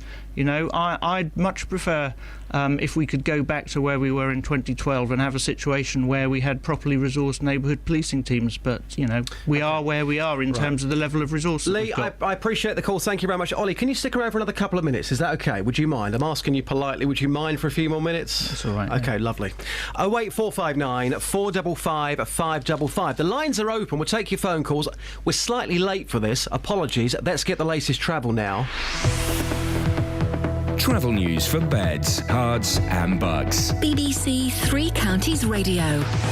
On the M1 southbound, it's looking slow on the speed sensors between Dunstable and Luton, and it's also looking slow on the M1 southbound between junction 4 for Edgware Way and 2 for the Five Boys Corner. It's busy in Watford North now on the A41 southbound, just before the Dome roundabout, and in Beaconsfield on Amersham Road, that's looking very busy southbound too, between Longbottom Lane and the A40. No reports of any problems at the moment on the trains. Samantha Bruff, BBC Three Counties Radio. Thank you, Samantha. Right, the news with Simon next, and then straight back to Ollie Martins. Across beds, hearts and bugs. This is BBC Three Counties Radio.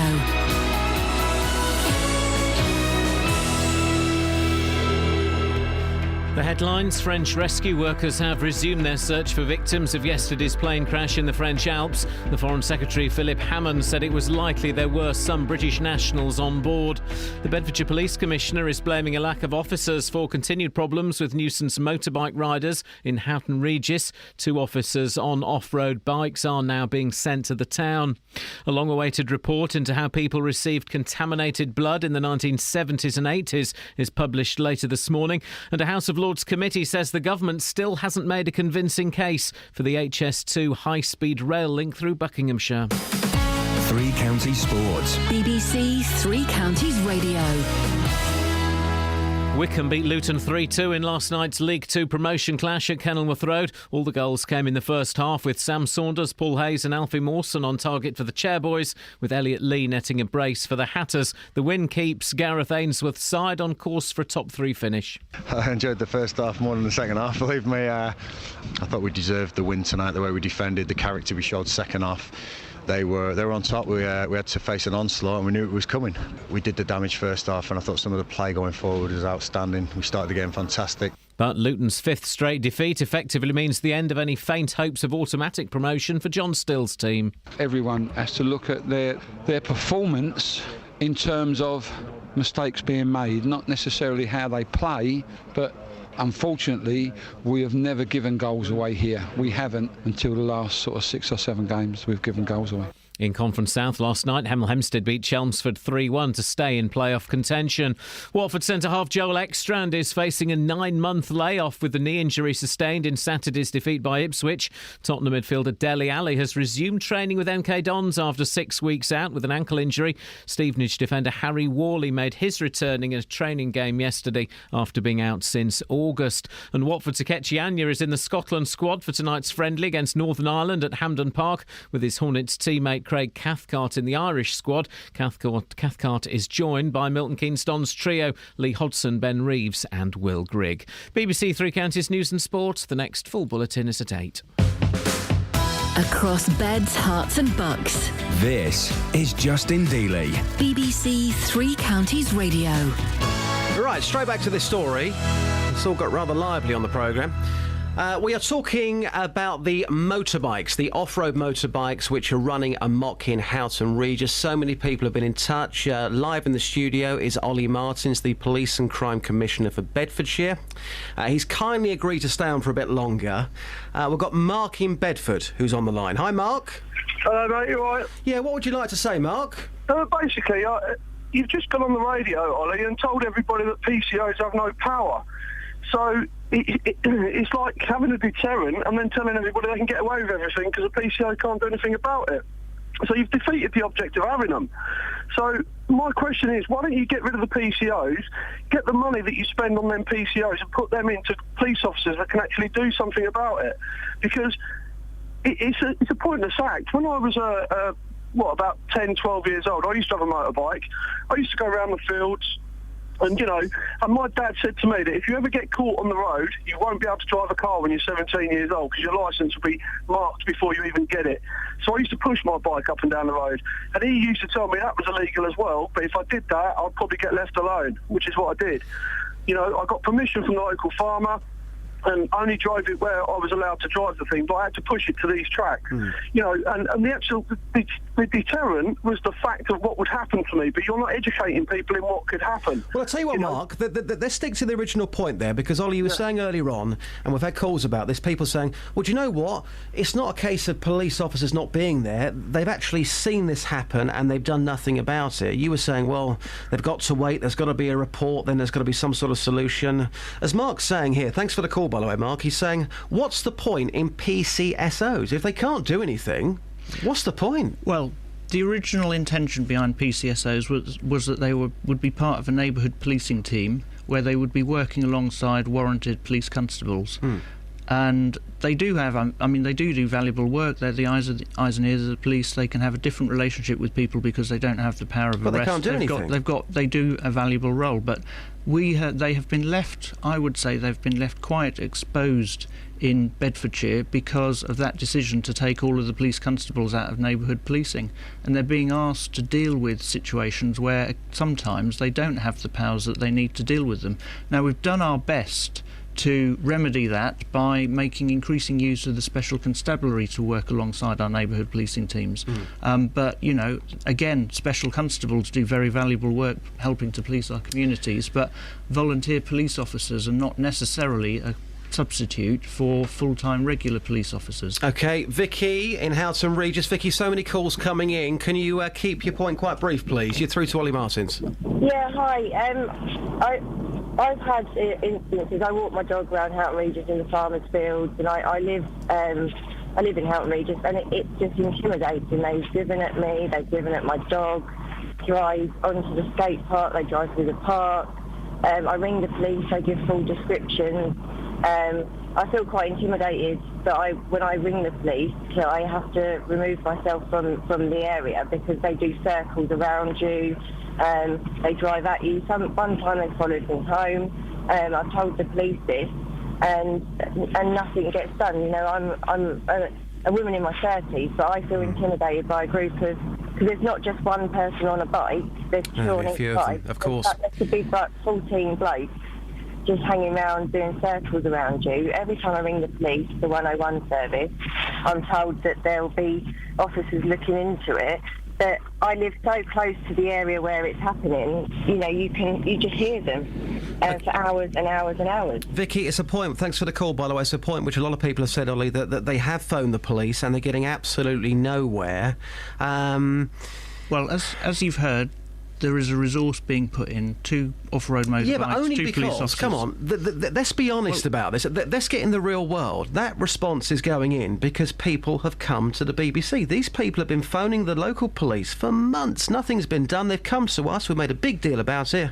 And now, finally, something is happening. Are you honestly telling me, without these people coming to us, that something would have been done? Honestly? Come on, be honest. Something would have been done. The issue would have reached such a point where the level of calls, the level of concern from the public would have triggered a response from the police. But it's been like that for weeks. I very much regret that is the situation we're in, where an issue has to reach a point like this, where people are so exasperated before it's possible to deploy a resource into that situation. That's why, I would much prefer it if we were in a position like we were before 2012, where we had police constables in our neighbourhood policing teams, so we had a higher level of resource, we had officers with the right powers to deal with situations like this, and it was possible to nip things in the bud far earlier. Fair play for taking some of these calls. You didn't have to. It's your job to hold the police to account. Bedfordshire Police won't be on this programme today. You're doing their work for them. Today, tomorrow, Friday, in their words, they won't be coming on this programme to talk to people locally on any day. Their words. Why are Bedfordshire Police refusing to come on this programme? Well, it's my role. It's my role to be the bridge between the police and the public. Well, can you get them on for us? And I'm doing everything in my power to make sure that our police force can deal with situations like this. Will you pass this on to Colette And Paul? frankly, well, I have conversations with her on a daily basis. Right. But So if you've had conversations with her on a daily basis, why is she not on the show today? I would much rather that our police force was focused on. Although communication is important, I would much rather that they were focusing on dealing with problems like this, and that's their priority, and they can put me up to be the bridge between the public and the police. So you think it's right that you're sitting here today and not Colette Paul from Beds Police? You think that's right? Well, I think. Do you think it's right? I think it is my role to be a bridge. But do you between think it's right? Do you think it's right that you're sitting here taking calls and not Colette Paul? Well, it's part of my job, isn't it? And, you know, the Chief Constable's job is to run the police force and deal with issues like we're hearing about. OK. Let's go to Victoria. Hi, Victoria. Hello. What would you like to say briefly, Victoria? It's not just Houghton Regis. We get it in Caddington in the summer and spring. And how bad does the continuously. situation get up there, Victoria? Last year, they're riding their motorbike through the churchyard where there's elderly people tending to people that have passed away. They actually drove across the green when the kids were coming back from school and nearly knocked women over with toddlers. And it got that bad. My husband went after them on his own motorbike and pulled them off. Your husband pulled them off? Yep, he has a motorbike and he saw it happen across the green, then nearly hitting a child, so he rode after them into the next village and pulled them off and asked them what they were doing and just heard a general have a go at them, but they don't change. It will happen again in summer. I'm going to put this point to Ollie. Thanks, Victoria. A lot of people saying that the police don't care, and some people may be tempted, and obviously I don't condone this, but they could be tempted to take things into their own hands. What would you say to those people? It's not a very advisable approach, although I can understand people's exasperation. I mean, the right approach is to keep feeding the information to the police, and, you know, things will get to a point where the intelligence will be followed up, and we'll get a situation like we've now got in Houghton Regis, which is the same neighbourhood policing team that covers Caddington, by the way. We'll get to a position where the resources will be put in to deal with the situation. Chris is in Luton. Hi, Chris. Hiya. What would you like to say, Chris? I'd like to say I feel very sorry for Mr. Martin. I agree with him. There isn't enough resources, and if the police keep getting whittled down the way they do, when people are attacked, they won't even have the resources for that. So I think it's a very good argument for him to be able to get the extra expenditure he wants at the next vote, and so people stop thinking you're getting something for nothing. You want better policing, I think you should pay for it. Ollie, would you like to take Chris out for a Christmas dinner later this year? I don't know who Chris is, and I certainly didn't pay her to make that point. Chris, you made a point, thank you. You made a point that you were going to come to, and you were saying earlier on, and although a lot of people are having a go this morning, you're saying if you want more police out there, quite simply, you've got to pay for it. Well, all I can say is that the council tax that people pay for policing, if there is an increase, it will fund the recruitment of 100 extra officers, and that will let us put police constables back into our neighbourhood policing teams. If, by the way, and Bedfordshire Police have said to us that this is a localised issue in Houghton Regis, where else do you live in Bedfordshire, and is this happening where you live? We're trying to build up a portfolio here. Is it just Houghton Regis? Where do you live in Beds? Is it happening there as well? 08459 455 555. Thanks for sticking about. I'm going to ask you one final question, and it's a question as the reporter on this programme I get asked a lot when you come in.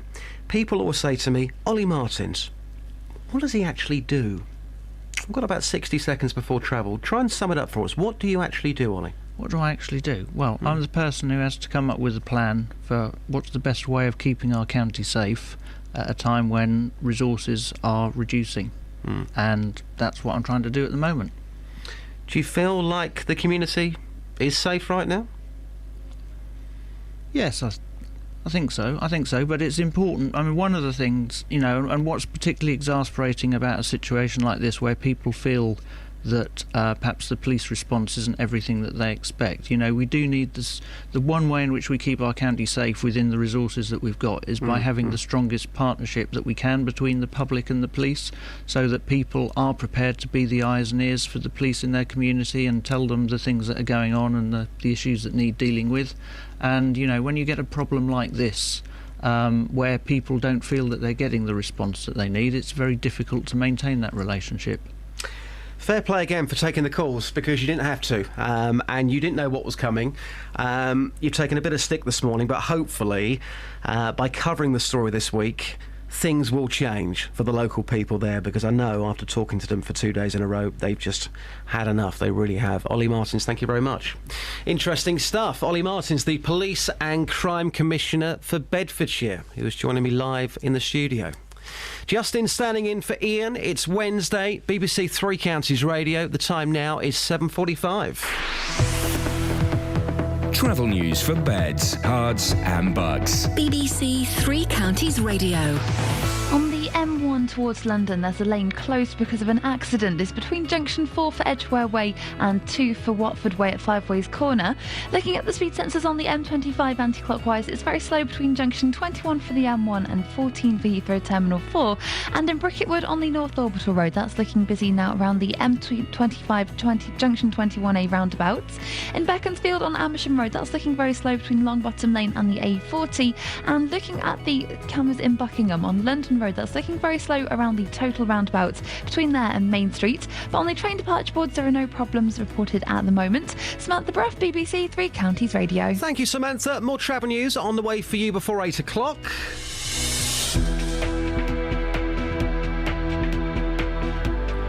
So, the headlines you're waking up to this morning. The Foreign Secretary says that some British nationals are likely to have been killed on the passenger plane that crashed in the French Alps, killing all 150 people on board.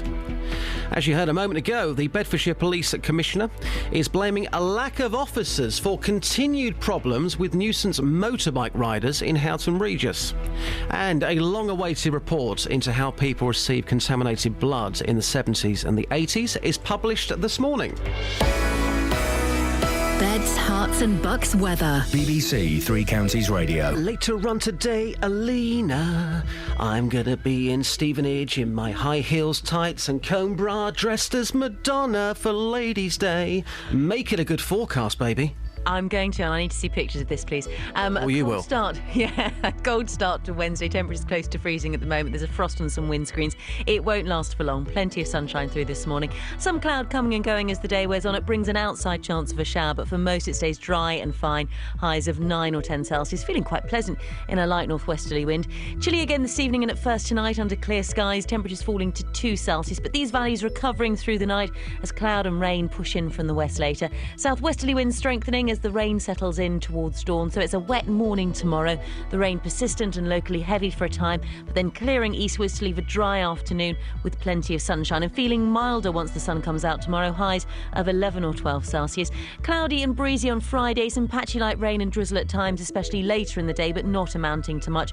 Blustery on Saturday with some rain around, and at this stage, timing-wise, it's probably going to be in the morning. And Justin, that's your forecast. Can I just explain, Alina? A lot of people saying, come on, Dealey, what's going on here? You're going out dressed as a lady on the streets. You have well and truly lost the plot. You think Paul McCartney died back in 1966 and he was replaced with a lookalike sounder. Like, what is going on in your world?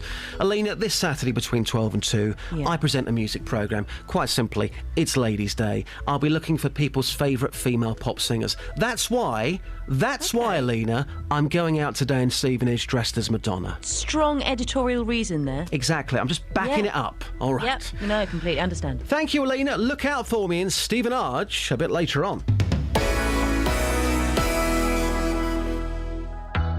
Roberto Perroni on BBC Three Counties Radio. Tomorrow, I'm spending the afternoon at the Waterside Theatre in Aylesbury.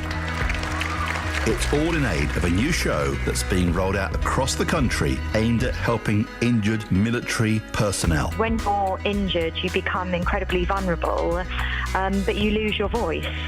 So this was all about giving a voice back.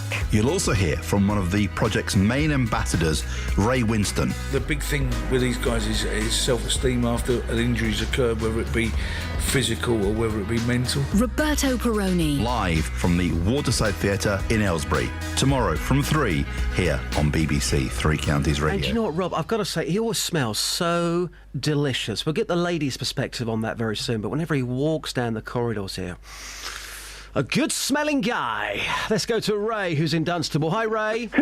Good morning, good-smelling guy. That sounds good. Do you know what? Use that term today with your blokey mates. Do you know what? If they smell good, of course. You are a good-smelling guy. Ray, I think we've hit on something. Ray, we've not even spoken in this hour about Clarkson, which I'm furious about, which we are going to come to very soon. I promise you, some of your texts as well. But you've got a point to make about the bikes in Bedfordshire. What would you like to say? Well, we live on the bottom of Blows Downs in Dunstable, and they come along from Houghton Regis along the bus lane, the new bus lane, and they run around the fields here at the bottom of Half Moon Lane and in the fields around Blows Downs.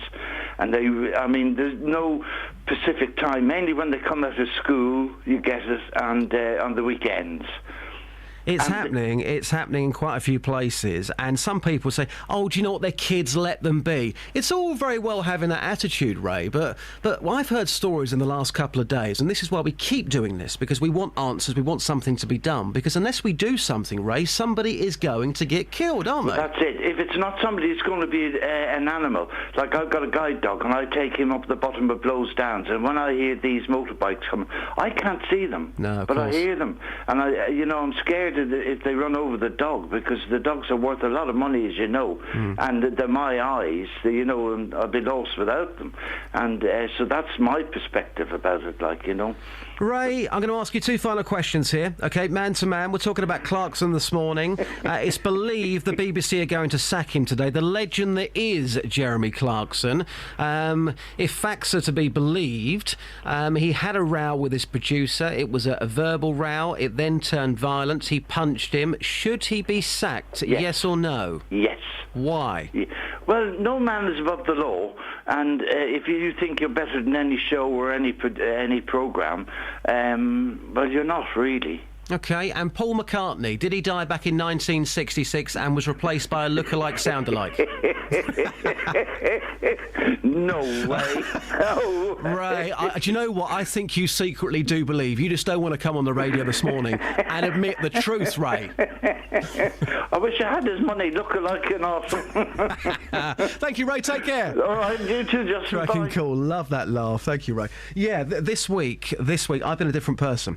There was some sort of interview with Ringo Starr where he allegedly said, you know what, back in 1966, the real Sir Paul McCartney, he died in a car crash and it was a massive cover-up. So what they did, they got a look-alike, they got a sound-alike, they put him in the band, and the band continued. And you know what, at first I thought, no way.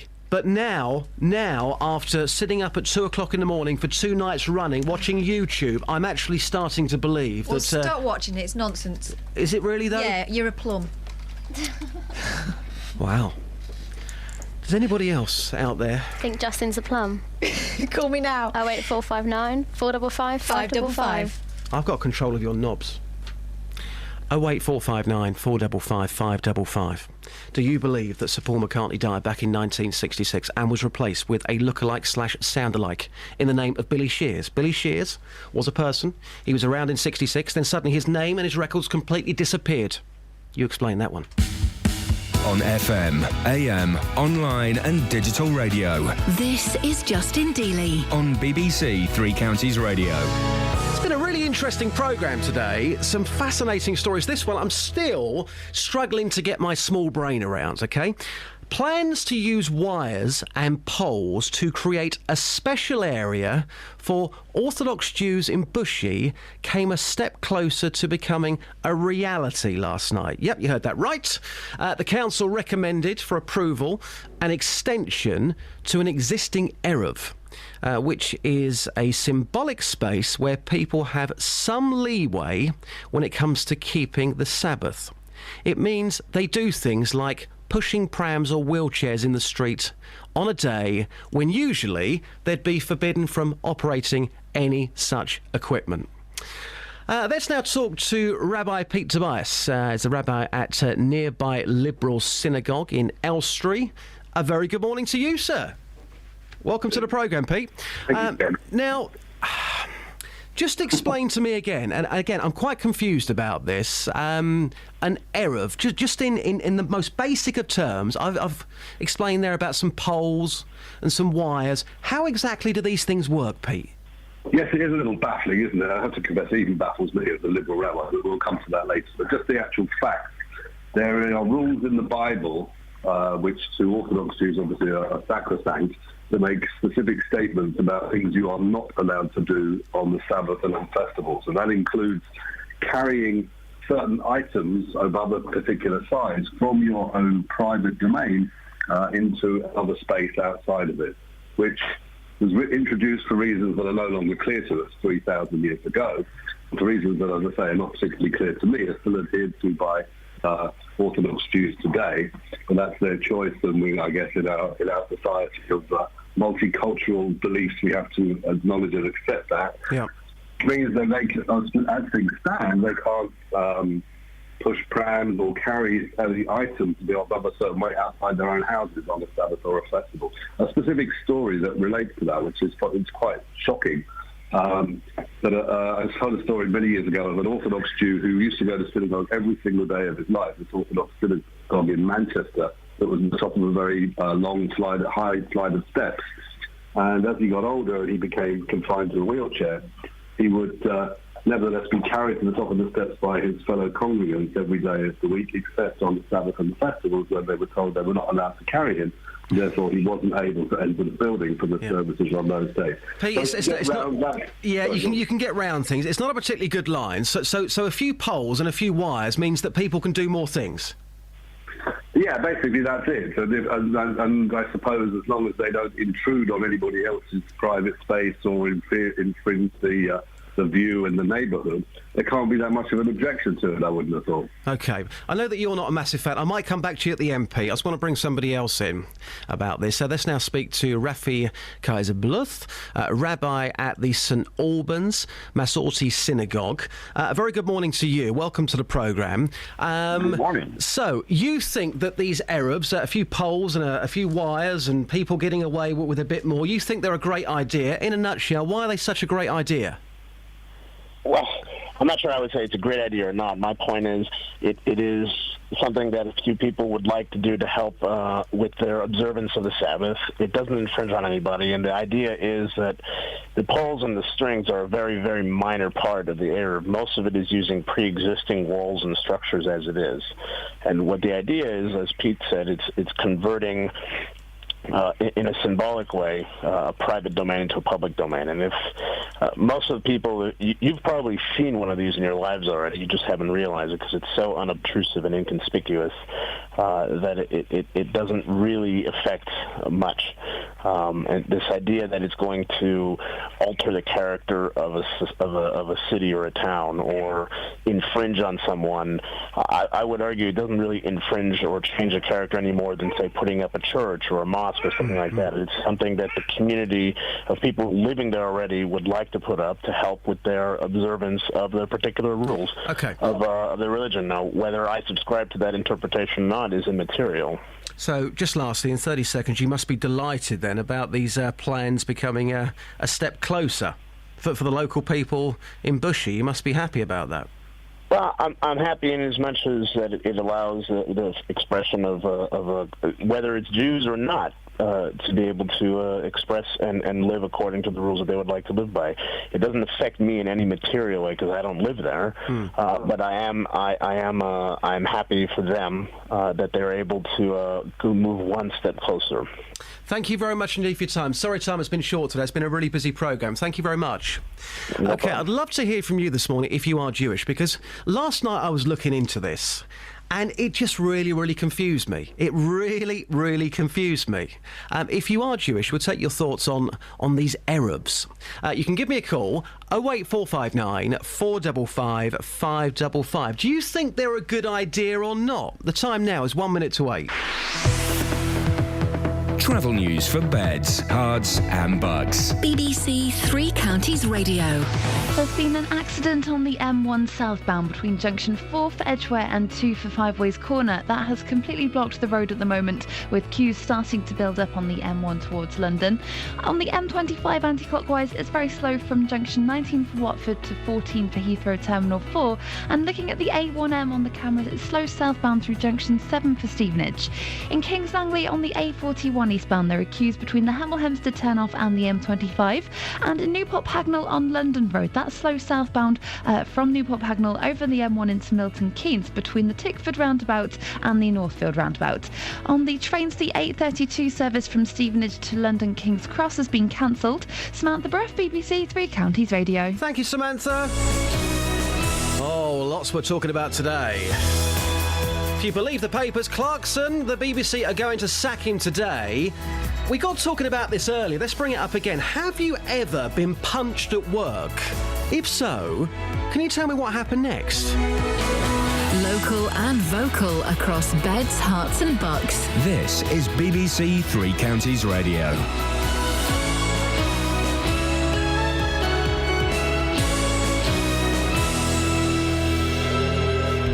It's 8 o'clock. I'm Simon Oxley. The headline: search resumes for Alps plane crash victims. Beds Police Commissioner pledges action over nuisance bikers. And Wycombe beat Luton in League Two promotion clash. BBC Three Counties Radio. French rescue workers have resumed their search for victims of yesterday's plane crash in the French Alps. All 150 people on board the Airbus A320, operated by the budget carrier Germanwings, are believed to have been killed. Most were German or Spanish. 16 of the victims were pupils from the same German school. They were returning from an exchange visit in Spain.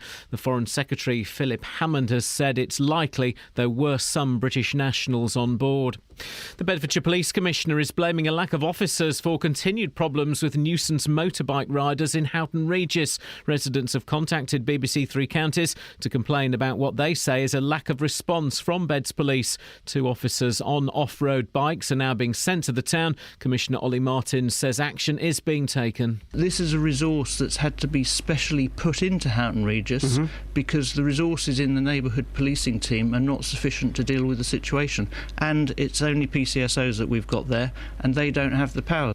A long-awaited report into how people received contaminated blood in the 1970s and 80s is published later this morning. Although the focus is on cases in Scotland, it could lead to victims in the 3 counties finally getting compensation. Nikki Jones from St Albans is one of them. No apology has been said by any of the political parties, and it's time now, 30 years after individuals campaigning, that we do receive an apology. It's an admission of what was done was wrong.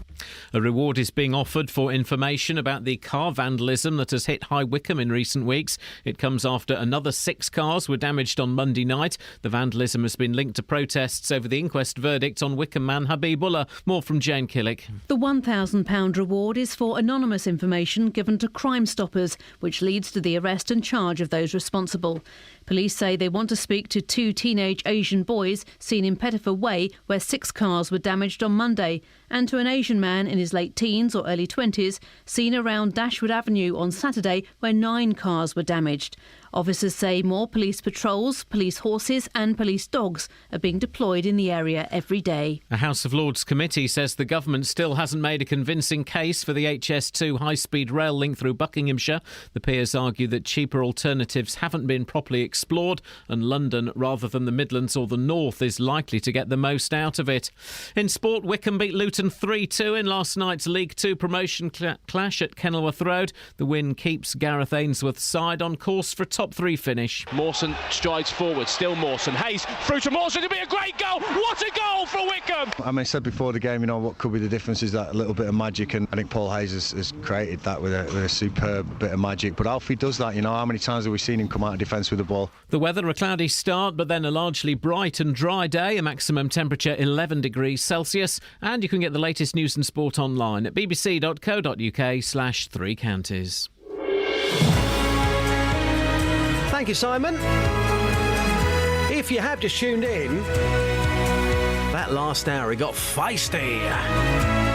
Right, lots we're talking about today. Justin standing in for Iain the boss. He's got a really bad cold. And I stuck to my word. I said, Iain, do you know what, geezer? I'm going to go out, I'm going to buy you some vitamins to make sure this doesn't happen again, because I love being out on the streets. I've got those vitamins. Hopefully, he's back first thing Friday morning. Get well?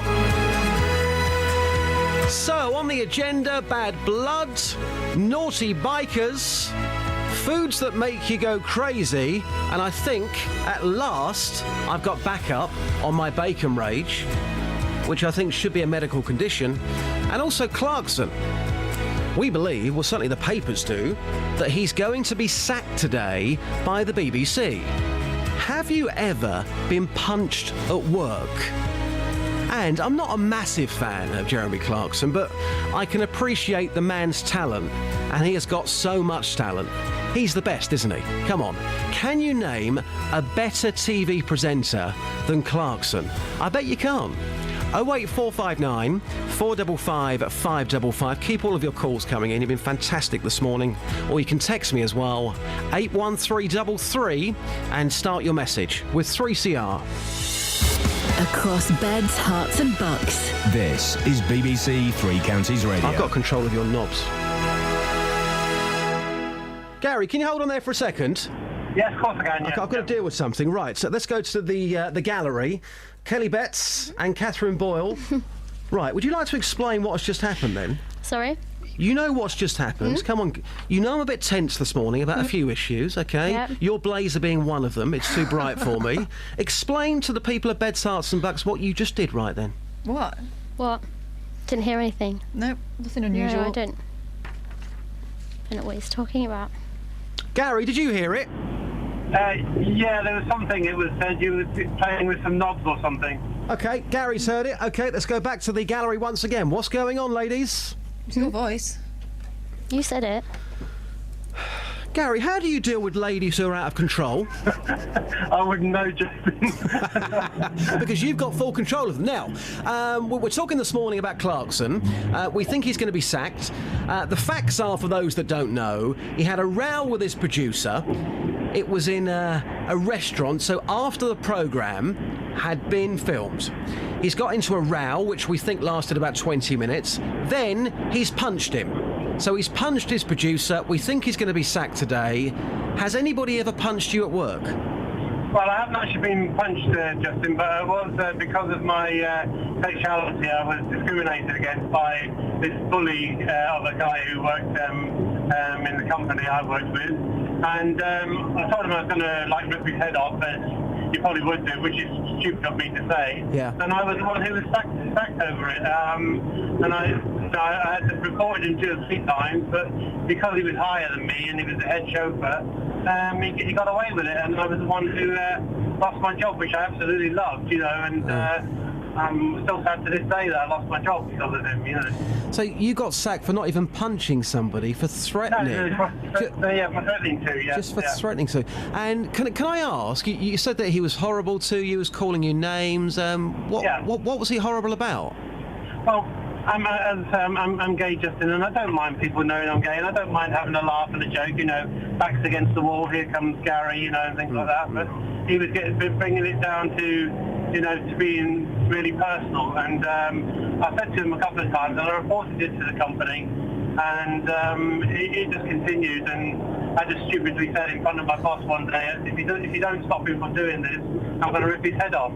The next thing I knew, I was getting brought in the office and I was no longer working for the company. Unbelievable. I think that's totally wrong, because we all say things in the heat of the moment. I'm sorry for what happened to you. Getting back to Clarkson, he's punched his producer. Yeah. Should he be sacked, yes or no? What do you think?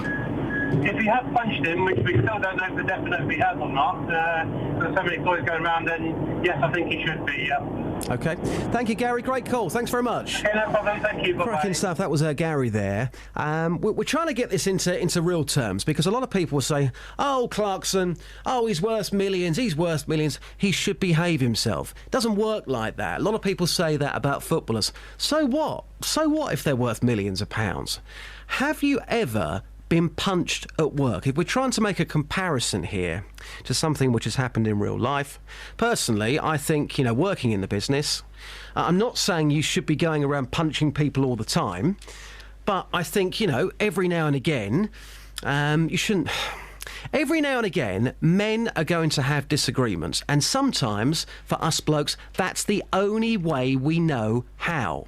For me, it should be an apology, and everybody moves on. It's as simple as that. Catherine, you do not agree one bit, No, do not you? at all. I don't think there's any excuse for that behaviour at work. Decency and professionalism, whether you're a man or a woman, should come into play. You have been in situations where you've been under pressure at work. You didn't start swinging your fists around.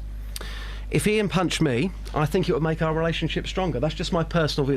That's just me, though, as a person. I'll let Iain know then that he's got carte blanche to take it out on you whenever he feels like it then. Well, it doesn't work like that. But in the heat of the moment, you never quite know when something might happen. In the heat of the moment, if something happens, if he punched me, he would say sorry, and we would move on. It's as simple as that. You can't go around punching women. Of course you can't. I'm not saying that for one moment. I'm just saying, let's just get real here. Let's get real with this situation. When you're at work, you're under pressure. Every now and again, something is going to happen. You're going to have a confrontation. It could be verbal. It could get physical. That's what happens in the real world, doesn't it? Should he go? And can you name me a better presenter than Clarkson? You probably can't. On FM, AM, online and digital radio. This is Justin Dealey. On BBC Three Counties Radio. 11 minutes past 8 in the morning, Wednesday morning. A long-awaited report into how people received contaminated blood in the 70s and the 80s is out later this morning. Although the focus of the Penrose inquiry is on cases in Scotland, it could lead to victims in Beds, Herts and Bucks finally getting compensation. Let's now speak to the Conservative MP for North East Bedfordshire, Alistair Burt. Alistair, a very good morning to you. Morning to you. Thanks for joining us live on the show. So you've been leading calls for improved compensation for patients who were given contaminated blood. You've been leading those calls, haven't you? Well, I've been part of a group of MPs who have done a lot of work over the years. And it's not just about the compensation. It's about trying to find out exactly what happened, how it happened, in order to make sure something like this never happens again, and certainly to restructure the financial payments that are made to some of those who have suffered from this over a lengthy period of time. And the report today will be very significant. I spoke to Nikki around an hour ago, and for those that missed it, please go and listen on the iPlayer. It was fascinating and brutal at the same time. She had hepatitis C for 15 years, but she didn't realise she was turned down for compensation. That is wrong. Why is the system so wrong at the moment? I think there's been a number of reasons. And firstly, one of the sad things about it is that people have had to tell their stories again and again and again. Secondly, people have had to prove where they picked up the infection from. The cases that we're concerned about are where tainted blood arrived, often from the United States. There wasn't sufficient screening at the time and people picked up an infection.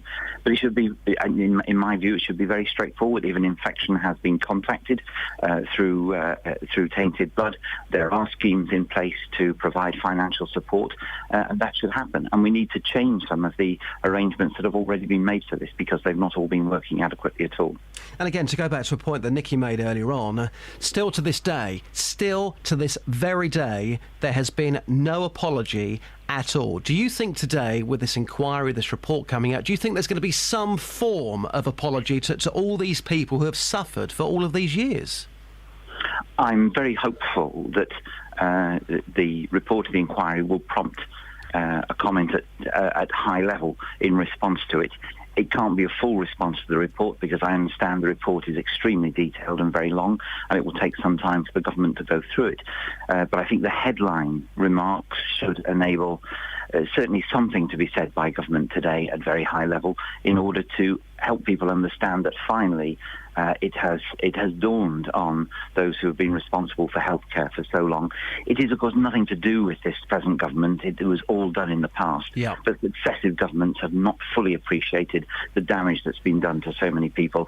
And it would be good if today there was that acknowledgement. I would certainly like to hear that on behalf of so many who have suffered for so long. Absolutely. And just lastly, we're talking about previous governments. We're talking about things which happened in the 70s and the 80s. Surely we've moved on. Surely this can never happen again now.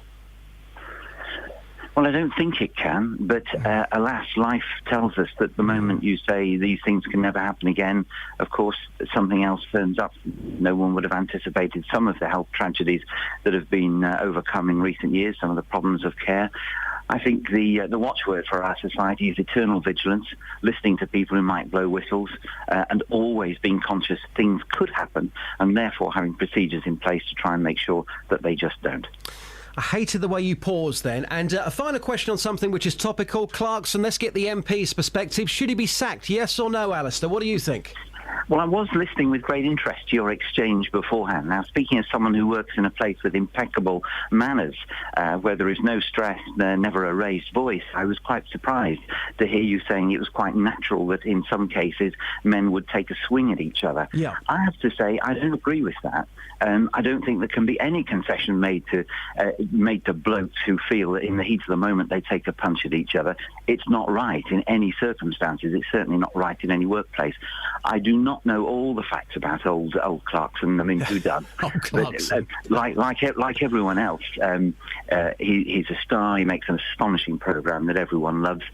I do hope that this can be settled somehow by the BBC. I don't think it's been handled particularly well, and let's see. But I do feel quite strongly there's no place for workplace aggro. The way we deal with it here, although it's very noisy and everyone understands that, we of course don't call each other by our own names. Yeah. One of the reasons we call each other the honourable member for this, the honourable member for that, is it keeps the temperature down. It just provides that little bit of a barrier. Instead of saying, you know, so-and-so is a Burke, you've got just a level of distance, which means you don't take a swing at them, because the temptation is sometimes there, but a temptation to take a swing has got to be resisted in all circumstances. No MP could ever say anything else. A beautifully crafted answer. Alistair, have a good day. Thank you very much. Thank you very much. There you go. That was Conservative MP for North East Bedfordshire, Alistair Burt. It's Wednesday morning. Justin standing in for Iain. Iain hopefully back with you on Friday. Got a nasty cold. The time now is 16 minutes past 8. Travel news for beds, cards and bugs. BBC Three Counties Radio. There are queues on the M1 towards London because of an accident between junction 4 for Edgware and 2 for Five Ways Corner. All the lanes have been reopened, but it is causing some long delays. And also southbound on the M1 between junction 11 for Dunstable Road and 10 for the Luton Airport Spur Road. It's looking very busy on the speed sensors. The M25 anti-clockwise is slow from junction 19 for Watford to 14 for Heathrow Terminal 4. And in Uxbridge on the A40 Western Avenue, we've just had reports that that's been partially blocked by an emergency services incident at the Swakeleys roundabout, which is causing delays. And in Hitchin on the A505 into Hitchin, that's looking slow between Carter's Lane and Parkway. And on the trains, the 8:32 service from Stevenage to London King's Cross has been cancelled. Samantha Bruff, BBC Three Counties Radio. Thank you very much indeed. More travel news to come just before 8:30. I'm laughing because JVS is in the studio and he wants a slap, don't you, really? That's what I live for. Yeah, absolutely, you cheeky little thing, you. OK, the headlines this morning you're waking up to. The Foreign Secretary says that some British nationals are likely to have been killed on the passenger plane that crashed in the French Alps, killing all 150 people on board. As you heard on this very programme, the Bedfordshire Police Commissioner is blaming a lack of officers for continued problems with nuisance motorbike riders in Houghton Regis. And a long-awaited report into how people received contaminated blood in the 70s and the 80s is published later this morning. BBC Three Counties Radio.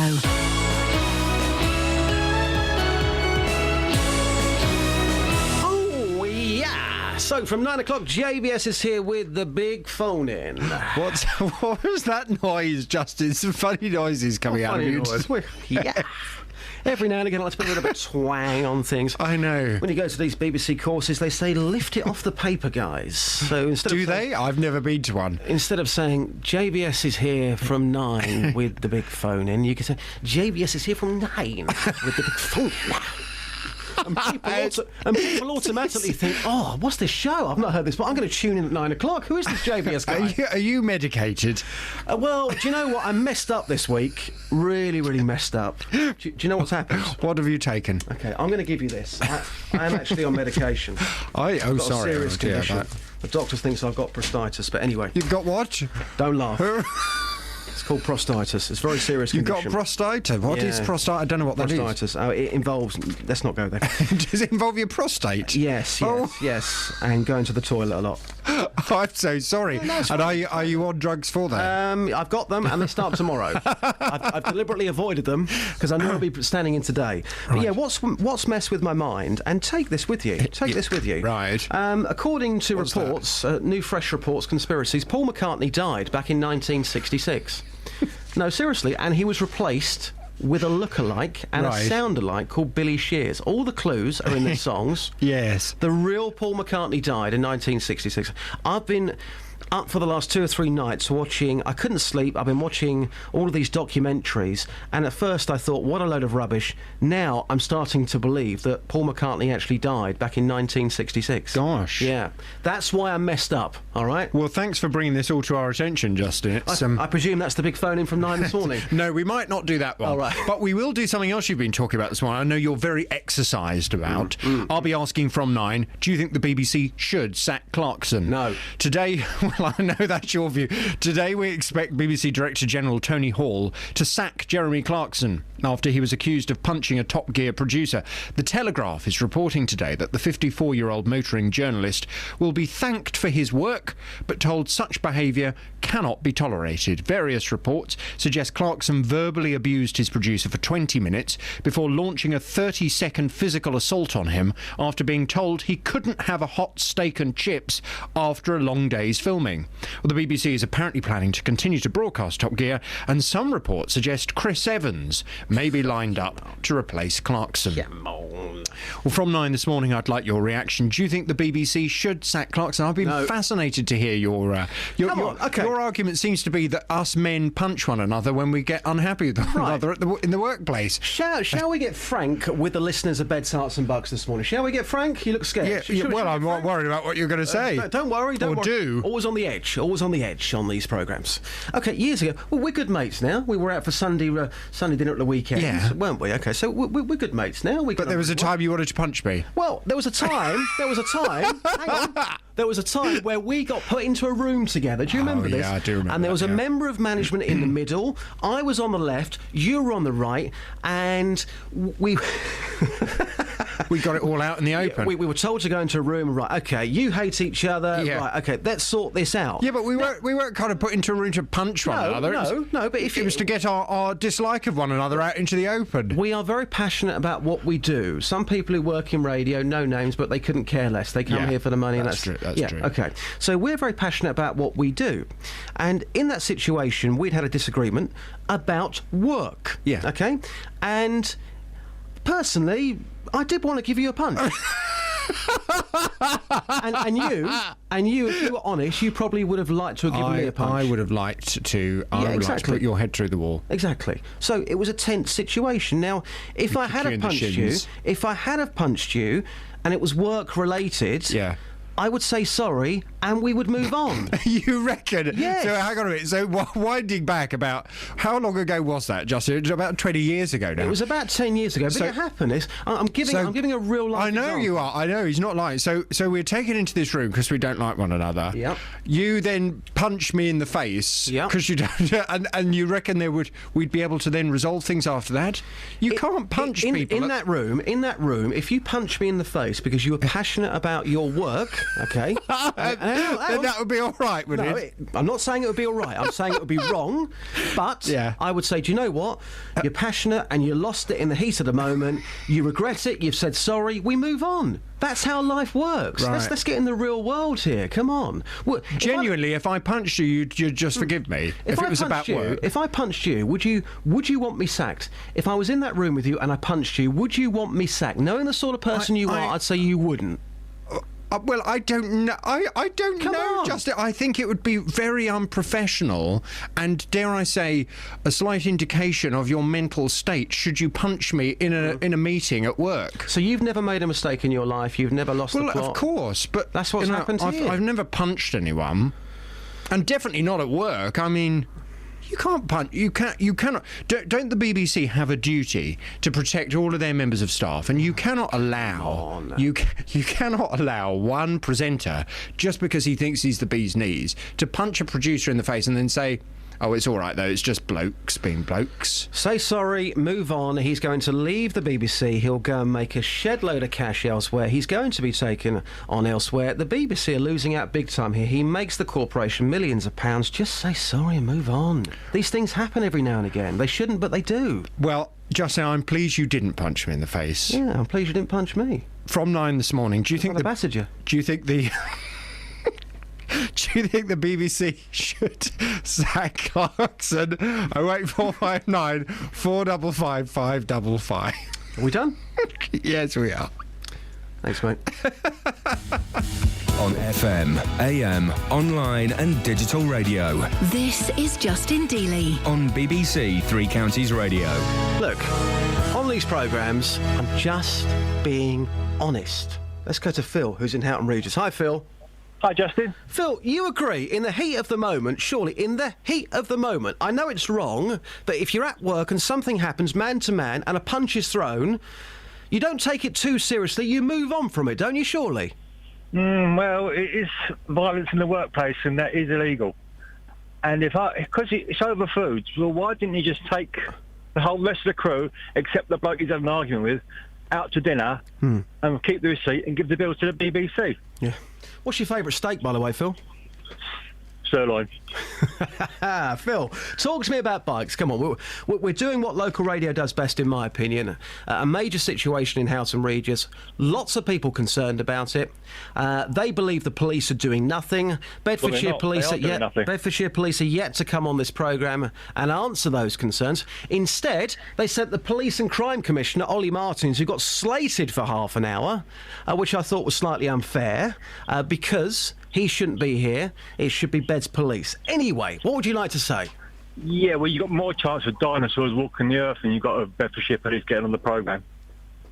The problem has been going on in Houghton and Marsh Farm, where I previously lived, for at least 20 years, and nothing ever gets done. Nothing. As for Ollie Martins, is it? Yeah, that's right. You only see him on the ground when it's election time, because he is elected. Well, fair play, though, Phil. I've got to be fair here. Fair play. He comes in, and today he had the opportunity, and I couldn't have pushed him. I asked him, would you mind sticking around for 15 minutes to take some calls from our listeners? He didn't know what those calls were, and he said yes. So I've got to applaud him there. Yes. As for the Chief Constable, she is absolutely useless. I bet she get out. I think we got the last word. Useless. I think we got the last word. Thank you, Phil. We don't know we don't know, to be fair, if Colette Paul from Bedfordshire Police got the message. I think our reporter phoned 7 times yesterday. Yeah, and the conversation that was had was, these people are very busy. And we asked them directly whether or not she'd got the message, and we got a roundabout answer, which kind of suggested that no, that they were too busy and there was no intention to speak to us. It's been a frantic programme today. What else are we talking about? Foods that send you crazy. This guy... This guy in Florida. Candy floss. Explain the story. Burglar in Florida. This is a Sunspot, I think. Let me have a look. Yeah, in the Sun newspaper this morning, page 29. Have a look down the bottom of the page. Tiny thing about a burglar from Florida who tried to get off a prison sentence by saying that it was temporary insanity brought about by candy floss. Yeah. Now, I've heard of sugar rushes before, but it's never caused me me to take a swag bag to someone's house. But we've been talking about, food that tips you over the edge in whatever way. And your major Achilles heel is bacon, isn't it? It is. I know we've had so many texts that have come in today. Probably not going to get to all of them now. But somebody, I believe, has backed me up saying that bacon rage does exist in their household, because basically what it is, it dehydrates you. It makes you dehydrated. It makes you angry. And it makes you want to row with people. I must admit, sometimes if we go to certain places, I can't eat the bacon there because there's salt. Yeah. It doesn't make me angry, but it makes me feel faint. It's like a rush. So, no, there was someone on... Where is it? I can't find it. There's a text here saying that he only realised it was the bacon after listening to you talking about bacon rage before. And he thinks it's something to do with the salt. 08459 455 555. That's the phone-in number. The foods that send you crazy, the weirder, the better. And we're also talking about Clarkson. I'm getting a lot of stick this morning. People saying, how dare you say it's OK to punch somebody? I'm not saying it's OK to punch somebody. I'm saying in the heat of the moment, sometimes things happen. And they shouldn't happen, but they do. And if somebody is genuinely sorry for what happened, surely we should all just move on. That's my point. 29 minutes past 8 now. Travel news for beds, cards and bugs. BBC Three Counties Radio. On the M1 towards London, there are long delays from junction 4 for Edgware towards junction 2 for Five Ways Corner after a serious accident earlier. It's also looking really busy on speed sensors on the M1 southbound between junction 11 for Dunstable and 10 for the Luton Airport Spur Road. On the M25 anti-clockwise, it's slow from junction 18 for Chorleywood to 14 for Heathrow Terminal 4. And in Uxbridge on the A40 Western Avenue, there's been an emergency services incident at the Swakeleys roundabout, which is causing delays there around the A40 Western Avenue. And in Kings Langley, the A41 eastbound has queues between Two Waters Road at the Hemel Hempstead turnoff and the M25 junction 20 for Kings Langley. Samantha Breath, BBC Three Counties Radio. Thank you, Samantha. Back to your calls very soon. Across beds, hearts and bugs. This is BBC Three Counties Radio.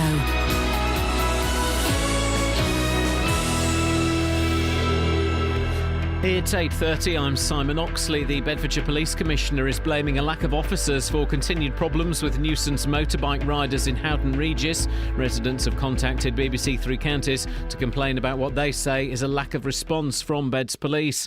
French rescue workers have resumed their search for victims of yesterday's plane crash in the French Alps, in which 150 people died. The Foreign Secretary Philip Hammond says it's likely there were some British nationals on board. A long-awaited report into how people received contaminated blood in the 1970s and 80s is published later this morning, and a House of Lords committee says the government still hasn't made a convincing case for the HS2 high-speed rail link through Buckinghamshire. Three Counties Sports. BBC Three Counties Radio. Wycombe beat Luton 3-2 in last night's League Two promotion clash at Kenilworth Road. All the goals came in the first half, with Sam Saunders, Paul Hayes and Alfie Mawson on target for the Chairboys, with Elliot Lee netting a brace for the Hatters. The win keeps Gareth Ainsworth's side on course for a top three finish. It's probably closer than I wanted it, but it's a massive 3 points for us, and I'm really, really thankful to all the fans that shouted us home tonight, and all the players. They give me everything there, and that's what we're about. I say it every week, but it's fantastic to work with this bunch. But Luton's fifth straight defeat effectively means the end of any faint hopes of automatic promotion for John Still's team. They've defended very well. They're a good side. That's why they're where they are. And you know what? No one made a mistake, but we did. And that's the difference, we're making too many unforced errors. We've scored 2 goals at home, should be enough to win. In Conference South, Hemel Hempstead beat Chelmsford 3-1 to stay in playoff contention. Watford centre-half Joel Ekstrand is facing a 9-month layoff with a knee injury sustained in Saturday's defeat by Ipswich. Tottenham midfielder Dele Alli has resumed training with MK Dons after 6 weeks out with an ankle injury, and Stevenage defender Harry Worley made his return in a training game yesterday after being out since August. And Watford's Akechi Anya is in the Scotland squad for tonight's friendly against Northern Ireland at Hampden Park, with his Hornets teammate Craig Cathcart in the Irish squad. Cathcart is joined by Milton Keynes Dons trio Lee Hodson, Ben Reeves and Will Grigg. BBC Three Counties News and Sport. The next full bulletin is at 9. Across beds, hearts and bucks. This is Justin Dealey. BBC Three Counties Radio. Oh, it's been tense. It's been fiery. We need some Tony. He swings his axe all day and chops the trees away. Chop, chop, chop, you can hear him singing. Chop, chop, chop, as his axe is swinging. Chop, chop, chop, through the woods it's ringing. Timber, timber. Chop, chop, chop, give it all you can. Chop, chop, chop, sang the woodchop man. Chop, chop, chop, through the woods it rang. Timber, timber. Thank you, Tony. Right, lots we're talking about. Peter and Claire, stay there for a second. Cass, give us a quick recap on what we're talking about this morning. It has been a frantic programme this morning. It has. Let's have a look at some of the text, shall we? Yeah, please. Nick says, with regard to Clarkson, no one is so big they're untouchable, be they in radio, on TV, in politics or in business. If you're getting a verbal difference of opinion, it's acceptable, but by hitting anyone at work, it's a no-no. It's totally unacceptable behaviour and must be dealt with as severely as possible. Brian says, sack the useless producer and let the programme continue. Chris Evans, you've got to be joking. Oh, so you sacked the guy who's been punched? You can't call him a useless producer, OK? And nobody's calling him a useless producer.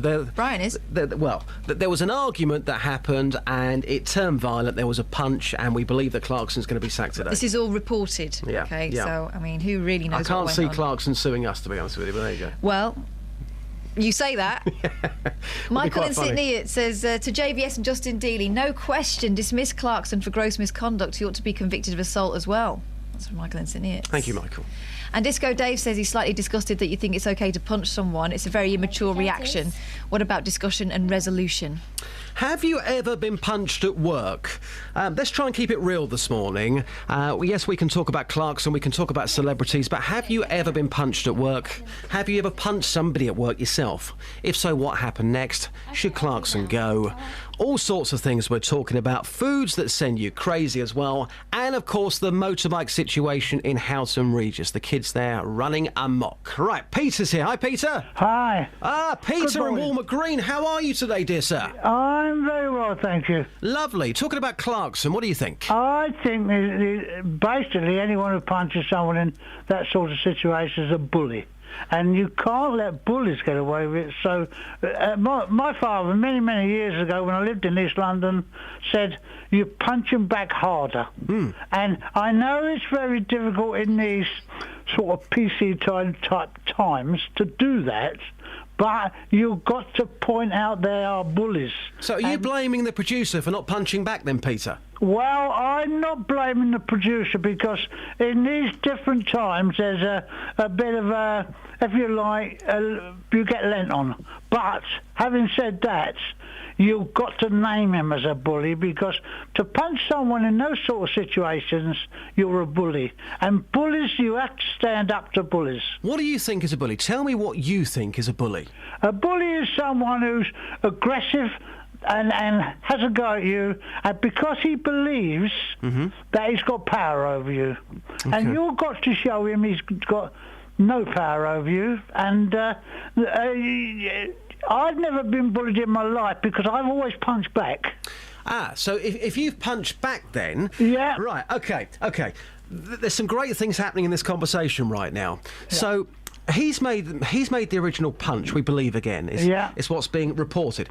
So you yourself have lost it in a situation at some point in your life. We all make mistakes. Clarkson has made a mistake. That's all it is, a mistake, isn't it? I don't believe so. I don't believe so because it's in your character to do that. I mean, he is Marmite in trousers. He is definitely Marmite in trousers. That's you either like him or you hate him. Marmite in trousers. Peter, it was worth getting you on for that. And just before you go, do you think the real Paul McCartney died back in 1966 and was replaced by a lookalike / sound-alike? Oh, come on. Is that a yes? Come on. Is that a yes? What a bizarre question there. Come on. Well, have we got some weirdos about or what? I'll put you down for a yes. Thank you, Peter. Claire's here. Hi, Claire.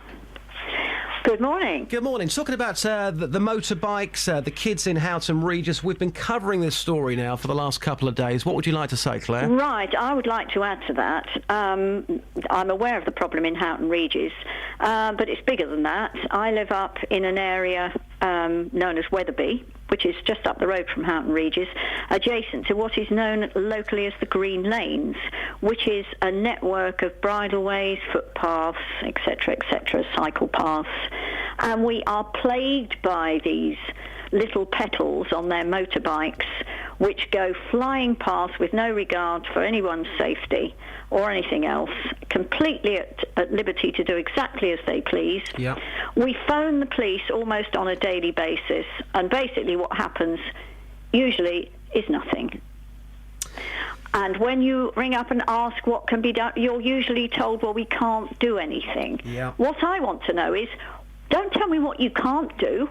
What can you do? Because my view is, if my car gets pulled over by a copper because I haven't got tax or licence or insurance, I'm not allowed to drive that car. Good point, It's well made, Claire. impounded. Yeah, good point, well made, yeah. But if these little petals are stopped by the police, they're given a warning. I love the way you call them little petals. They are dear little souls, aren't they? Yes. Well, I've heard them called far worse in Well, House I'm and trying Regis. to be polite. You sound very posh, Claire. I'm trying to be polite. Okay. I'm trying to be posh. I'm not always like this, rest assured. There is some hope, and I said this yesterday to the team who are working on this programme. Somebody said to me, they said what they need to do is get the police bikes out there, because then they can't escape. Now, we've had confirmation from Bedfordshire Police that police bikes are going to be sent to Houghton Regis, so some good news has come in the last 2 days. Hallelujah. Yes. This is what we need. We need a blitz, a zero-tolerance approach. No good wasting time and police resource that when they catch these little deers, they just give them a pat on the wrist. They need to take the bikes and crush them. Yeah. And that will send a clear message. If every time they're out, their bikes get caught and taken away, maybe some little item of clarity will get through to their little pea brains. Claire, do you One know can what? hope. I have absolutely loved talking to you. You've been absolutely brilliant. Please call again. I love the accent. I love the use of language. And before you go, I've got to ask you this. Yes. We're talking about foods that send you crazy. Is there a certain food, if you eat it, it sends you absolutely bananas, Claire? Let me give this some thought. Yeah, not too long, though. I am a cake fan. I do love the cake. Yeah, love the cake. Yes. I would stop at nothing to get cake. So if cake was taken away, that would drive me mad. If it was taken away from you? Yes. Okay. All right, Claire, thank you. Good to talk to you. Thank you very much. Okay, bye. That was Claire. We'll come back to some points that Bedfordshire Police made in a second. Jim's in Sandy. Hi, Jim. Jim, can you hear me? Okay, we'll come back to Jim in a second as well.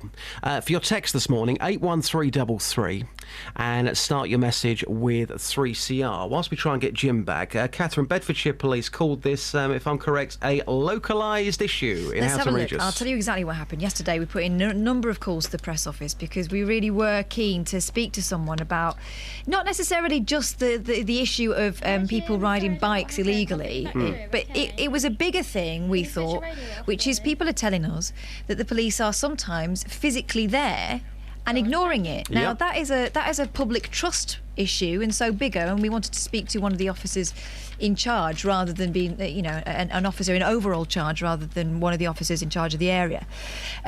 So we were told that they would not be available because it was... what was the words? Here we go. I think it was localised. I'm pretty convinced it was a localised issue. We don't consider it appropriate for the Chief Constable to comment, so she won't be talking to us about it at all either, nor will the guy in charge of the area.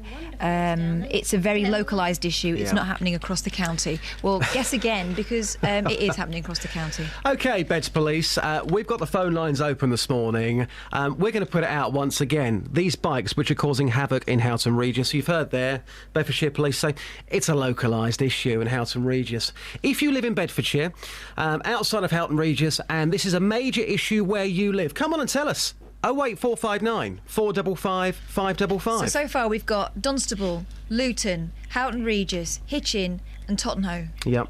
They're coming in thick and fast. If it's a problem where you live, let us know right now. OK, Jim's back. Hi, Jim. Hello. Morning, Justin. How are you this morning, Jim? I'm very well. I'm unemployed. I'd like a job with the BBC so that I can go and smash caravans up, burn them, insult people because of their race or their ethnicity, even my own people, be rude and boisterous and get a become famous for that and make lots of millions. And just insult everybody wherever I go. It sounds like a great job, doesn't it, Jim? Yeah. Well, the thing is, Justin, that Jeremy Clarkson should have been sacked by the BBC ages ago, like some other things that have happened at the BBC that we all know about. Okay, so it's no use you getting on here trying to defend him. There are more people that dislike Clarkson than like him. Oh, I think you're wrong there, Jim. I think you're wrong. I'm not wrong. I've got 3,000 friends who hate him. It's on the web as well. No. Well, you think you can't teach people to drive fast, make lots of funny noises, and people's children go and get killed because they're being like Clarkson. They're making lots of funny noises because they're driving 120 miles an hour. I think you're blowing it out of proportion ever so slightly, but I think you are, Jim. It should be a problem. Where's the safety? Okay, it's a problem about cars and car use, Top Gear. Where's the safety in it? When have we ever had a problem about teach people how to indicate? But that's why people watch the programme, Jim, because it's something a little bit different. Come on, so we can't all be filling out health and safety forms all of our life. Come on. Well, yeah, we can't also, Justin, not all of us go and buy souped-up No, we can't. And again, because you're watching that programme, you're watching the programme as a fantasy. The whole programme's fantasy. That's what makes it so popular. Do you not get that? I watch NCIS for that. Mate. Honestly, Justin, there are tons of people that hate Clarkson. Do not like him, or the setup of the program. I don't like him personally, and to get this point right, to clear this up right now. A lot of people say, "Oh, we're sticking up for Clarkson because you work for the BBC." No, I don't like Clarkson personally, but I think he's a very, very talented man. I think he's the best in the business. I don't think there's a better presenter than Clarkson on TV right now.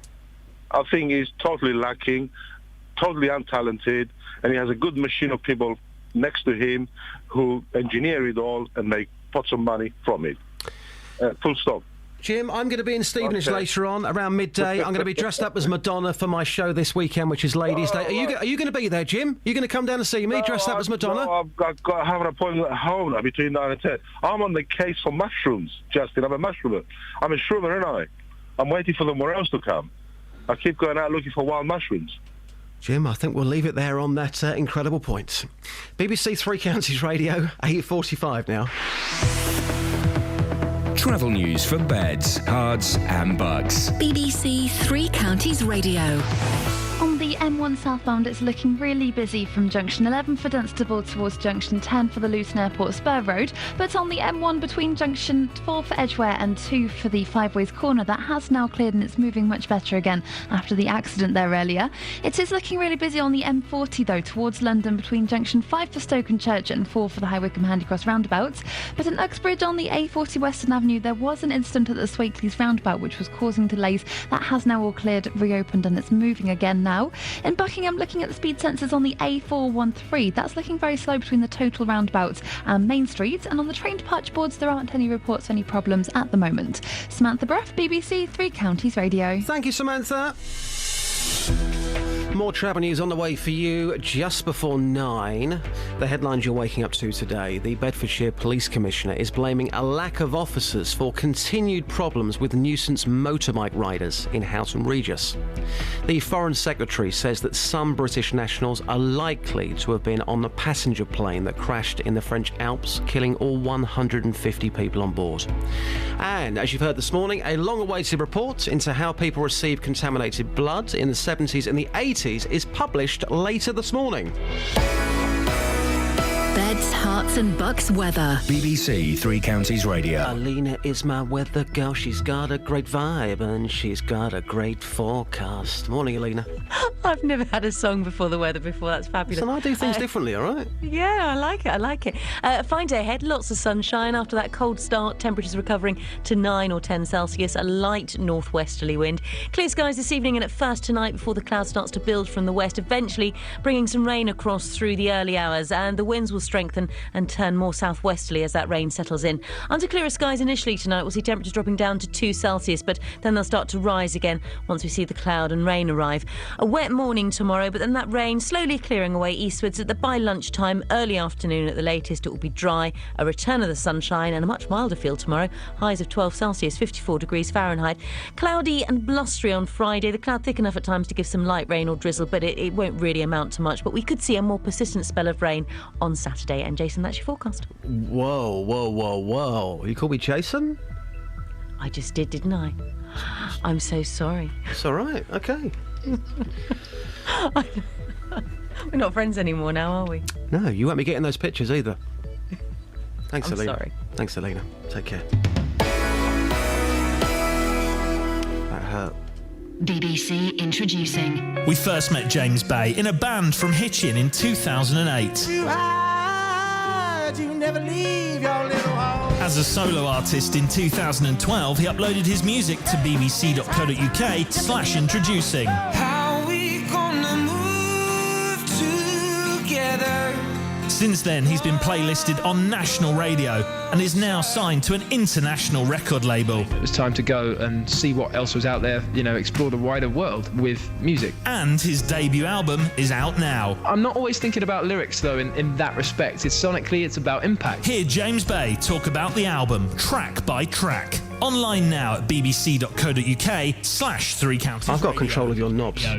Guys, stop doing that, please. Let's go to Barry, who's in Houghton Regis. Hi, Barry. Hello, Justin. How are you today, sir? Well, I'm quite well, thank you. Excellent. Right, we're talking about the motorbikes in Houghton Regis, which are causing havoc over there. What would you like to say, Barry? Well, they do cause havoc, I know. I mean, I live by a footpath where they run past and drive over my lawn sometimes, but I mean, that's not the point. You say the police are not taking any action, but Sunday morning 10 days ago, a police van with two...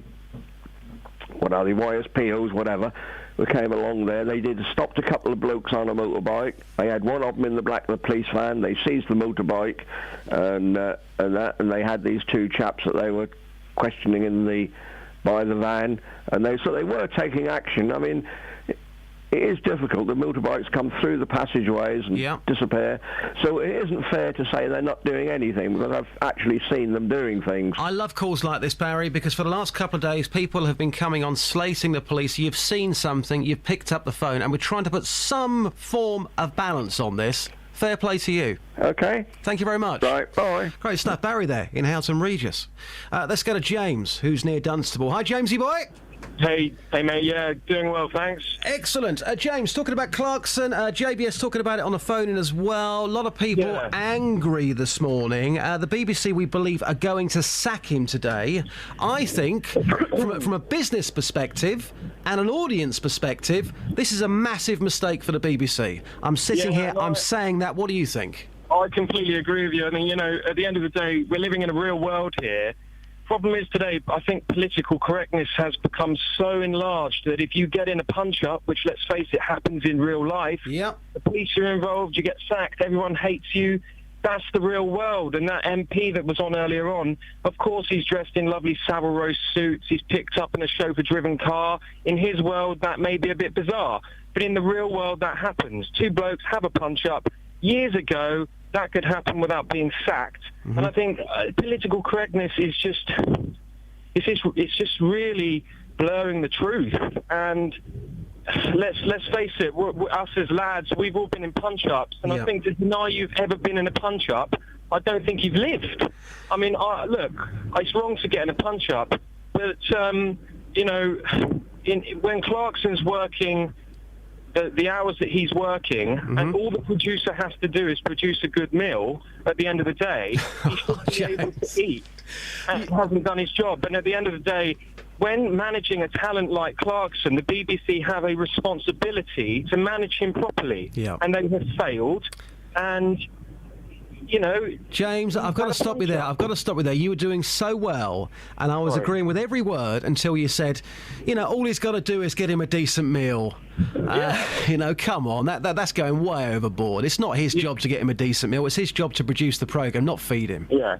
Well, I understand from people who work in the BBC that the producer's job is also, in that programme, to help out and to multitask. And if Clarkson hasn't got the time to go and book himself a meal or get himself food because he's recording, that's just the way it is. People are there to look after him. So yes or no, did he deserve a slap? And we can talk about losing it in the heat at the moment. Did he deserve a slap for not producing a steak? Yes or no?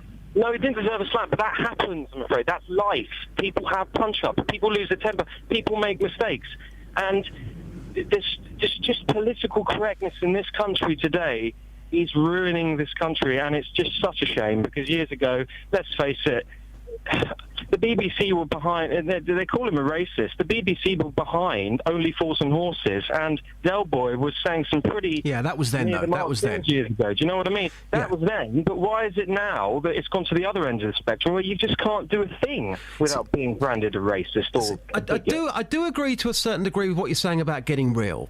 And people say, oh, you should never punch anybody. That's absolutely terrible. Well, the advice is, if somebody breaks into your home, you should phone the police. But how many people in the heat of the moment get up and chase a burglar and attack a burglar? Well, in the heat of the moment, things happen. You say sorry, you move on. You've hit the nail on the head. You know, you're living in the real world. And in the real world, when, you know, you do make split-second decisions that sometimes you regret. And, you know, Clarkson's punched someone, but he's a human being. And we've all, I don't know, maybe this is just me, but I don't know many of my mates who's not been in a scuff before. I don't know any of mine either, but again, I think that, as you say, we're living in the real world. Just before you go, the really bizarre story that's messed up my mind this week, Ringo Starr apparently has said that Paul McCartney died back in 1966 and was replaced by a lookalike, a sound-alike. Do you believe that Macca died back in 1966, James? He's one very good lookalike, that's all I've got to say. I mean, you know, let's face it, well, why don't we go and ask his daughter Stella McCartney, see what she has to say, shall we? Oh, no, it's all been hushed up, James. She's been paid off. She's been paid off. Thank you, James. Take care. Bottom line, don't get rid of Clarkson. Bye. Thank you very much there, James. Let's go to Mavis, who's in Luton. Hi, Mavis. Hello, hi. Mavis, it says here you have a great idea for these motorbikes which are causing chaos in Bedfordshire. What's your great idea, Mavis? Well, I would suggest, male or female, adult, obviously. Yep. Just cruise about, watching them, or just pretend you're not there. Yeah. If you follow me, it's going to be difficult. But and then, not the word follow, but there's another word that must be used. Just to discreetly, then, is the word, to see where they live. That's the only way you can do it in this respect, to see where they live and get the number of the house or street where they live. Well, people have actually phoned the police saying, look, I know where these people live, and they've been ignored. Oh. I know. Right, OK. Then the other alternative, so that's by council or private, is immaterial, but then what one could do is go to the Citizen Advice Bureau, if one knows where they live, and if it's a private house, you know, rental, and then they can give you some ideas and write down some words. I haven't got it on me, but I've got it, you know, the initial strong, like what one would call law-wise. You know, there's certain areas of law that still in operation to do with. Mavis, exactly. what about this idea? What about this idea, very briefly? We've heard about the boys in blue. OK, what about the girls in blue? We have a firm of ladies in Houghton Regis with blue rinses, OK? So people can identify them, and those people are out there on the streets, and if they see anything, if people see anything, they go and tell the ladies with the blue rinses, and then they can report it to the police. Everyone knows what's going on. Would that work, yes or no? Say yes. Yes, it can work, but even so, the girls in blue, ladies in blue, through another neighbour or whoever, if it's in the area, you know, is complaining, go with them with the lady in blue to the property, whether it's council or private, sort that one out, see if it works there, right? If not, in the law book, there are other... I mean, it worked for no ball games, believe you me. Mavis, I've got to leave it there for the time being, but I appreciate your call. Mavis in Luton, who thinks that seriously will be a good idea. Glenn's here. Glenn, you've got 60 seconds. Can you make your point, please, sir? Right, yes. What you want for them motorbikes is you want a team of vigilantes. That'll stop it. OK? And then the police will take note, because then there will be somebody getting hurt. That's the only time that's going to happen. You see, I don't condone it, but I totally agree. I think if there was something happening on the streets like that, the police would then have to go and deal with it, wouldn't they? Yes. It happened in Northampton many, many years ago, and then the police found that there was wires and ropes between trees to fetch the cyclists off the bike. And that's what the vigilantes were doing. And I tell you what, it stopped it. Yeah, I bet it did. OK, just quickly, Clarkson. Clarkson, I went to see Top Gear many years ago, and when you're not filming, you know, you're having a little chat, Clarkson comes over as an arrogant guy, but he's a good guy. And if he's been filming for 12, 13 hours, and I would be annoyed if I hadn't got a hot meal at the end of the day. And I would expect the producer to sort that out. That's what they're there. They're there to look after the key members of the staff. But would you punch somebody for not giving you a hot meal? Do we know whether he punched him? Whether it was just a punch on the arm, or was it in the face? A punch in the face, full stop. Would you have punched somebody for not feeding you? No, I wouldn't. No. Okay. No. All right, Glenn. Know what? Yeah. Okay. Thank you very much. Take care. There you go. That was Glenn. A quick email to come. JBS and Justin, absolutely fabulous exchange. That was at 8:20. Why don't you present a programme together? Well, yeah, it was an interesting exchange, trying to make it real about earlier on when he wanted to punch me, I wanted to punch him, but we managed to sort it out without any violence. Which he's laughing now. I seriously wanted to deck him as well. BBC Three Counties Radio, 2 minutes to 9. Travel news for beds, cards and bugs. BBC Three Counties Radio. There are half-hour delays on the M1 southbound between junction 12 for Flitwick and 7 for Hemel Hempstead. It's looking really slow on the speed sensors. The M40 towards London has queues between junction 5 for Stokenchurch and 4 for the High Wycombe Handy Cross roundabouts. And on the M25 anti-clockwise, it's very slow from junction 18 for Chorleywood to 14 for Heathrow Terminal 4. In Watford North, the A41 southbound slow around the Dome roundabout. And on the trains, Great Northern have 40-minute delays through Potters Bar because of a signalling problem. It's also affecting First Hull trains and Virgin Trains East Coast with half-hour delays. Samantha Bruff, BBC Three Counties Radio. Thank you, Samantha. Bert says Clarkson for PM. James says, I'd like to see if that caller felt the same if I punched him. Doubt it. Utterly ridiculous. Thank you, James. JVS is going to be talking about this. No, not our punch-up 10 years ago. Well, almost punch-up. He's going to be talking about Clarkson. Thanks for your calls, texts and emails. Local and vocal across beds, hearts and bucks. This is BBC Three Counties Radio. I would have karate chopped you in the windpipe, Justin.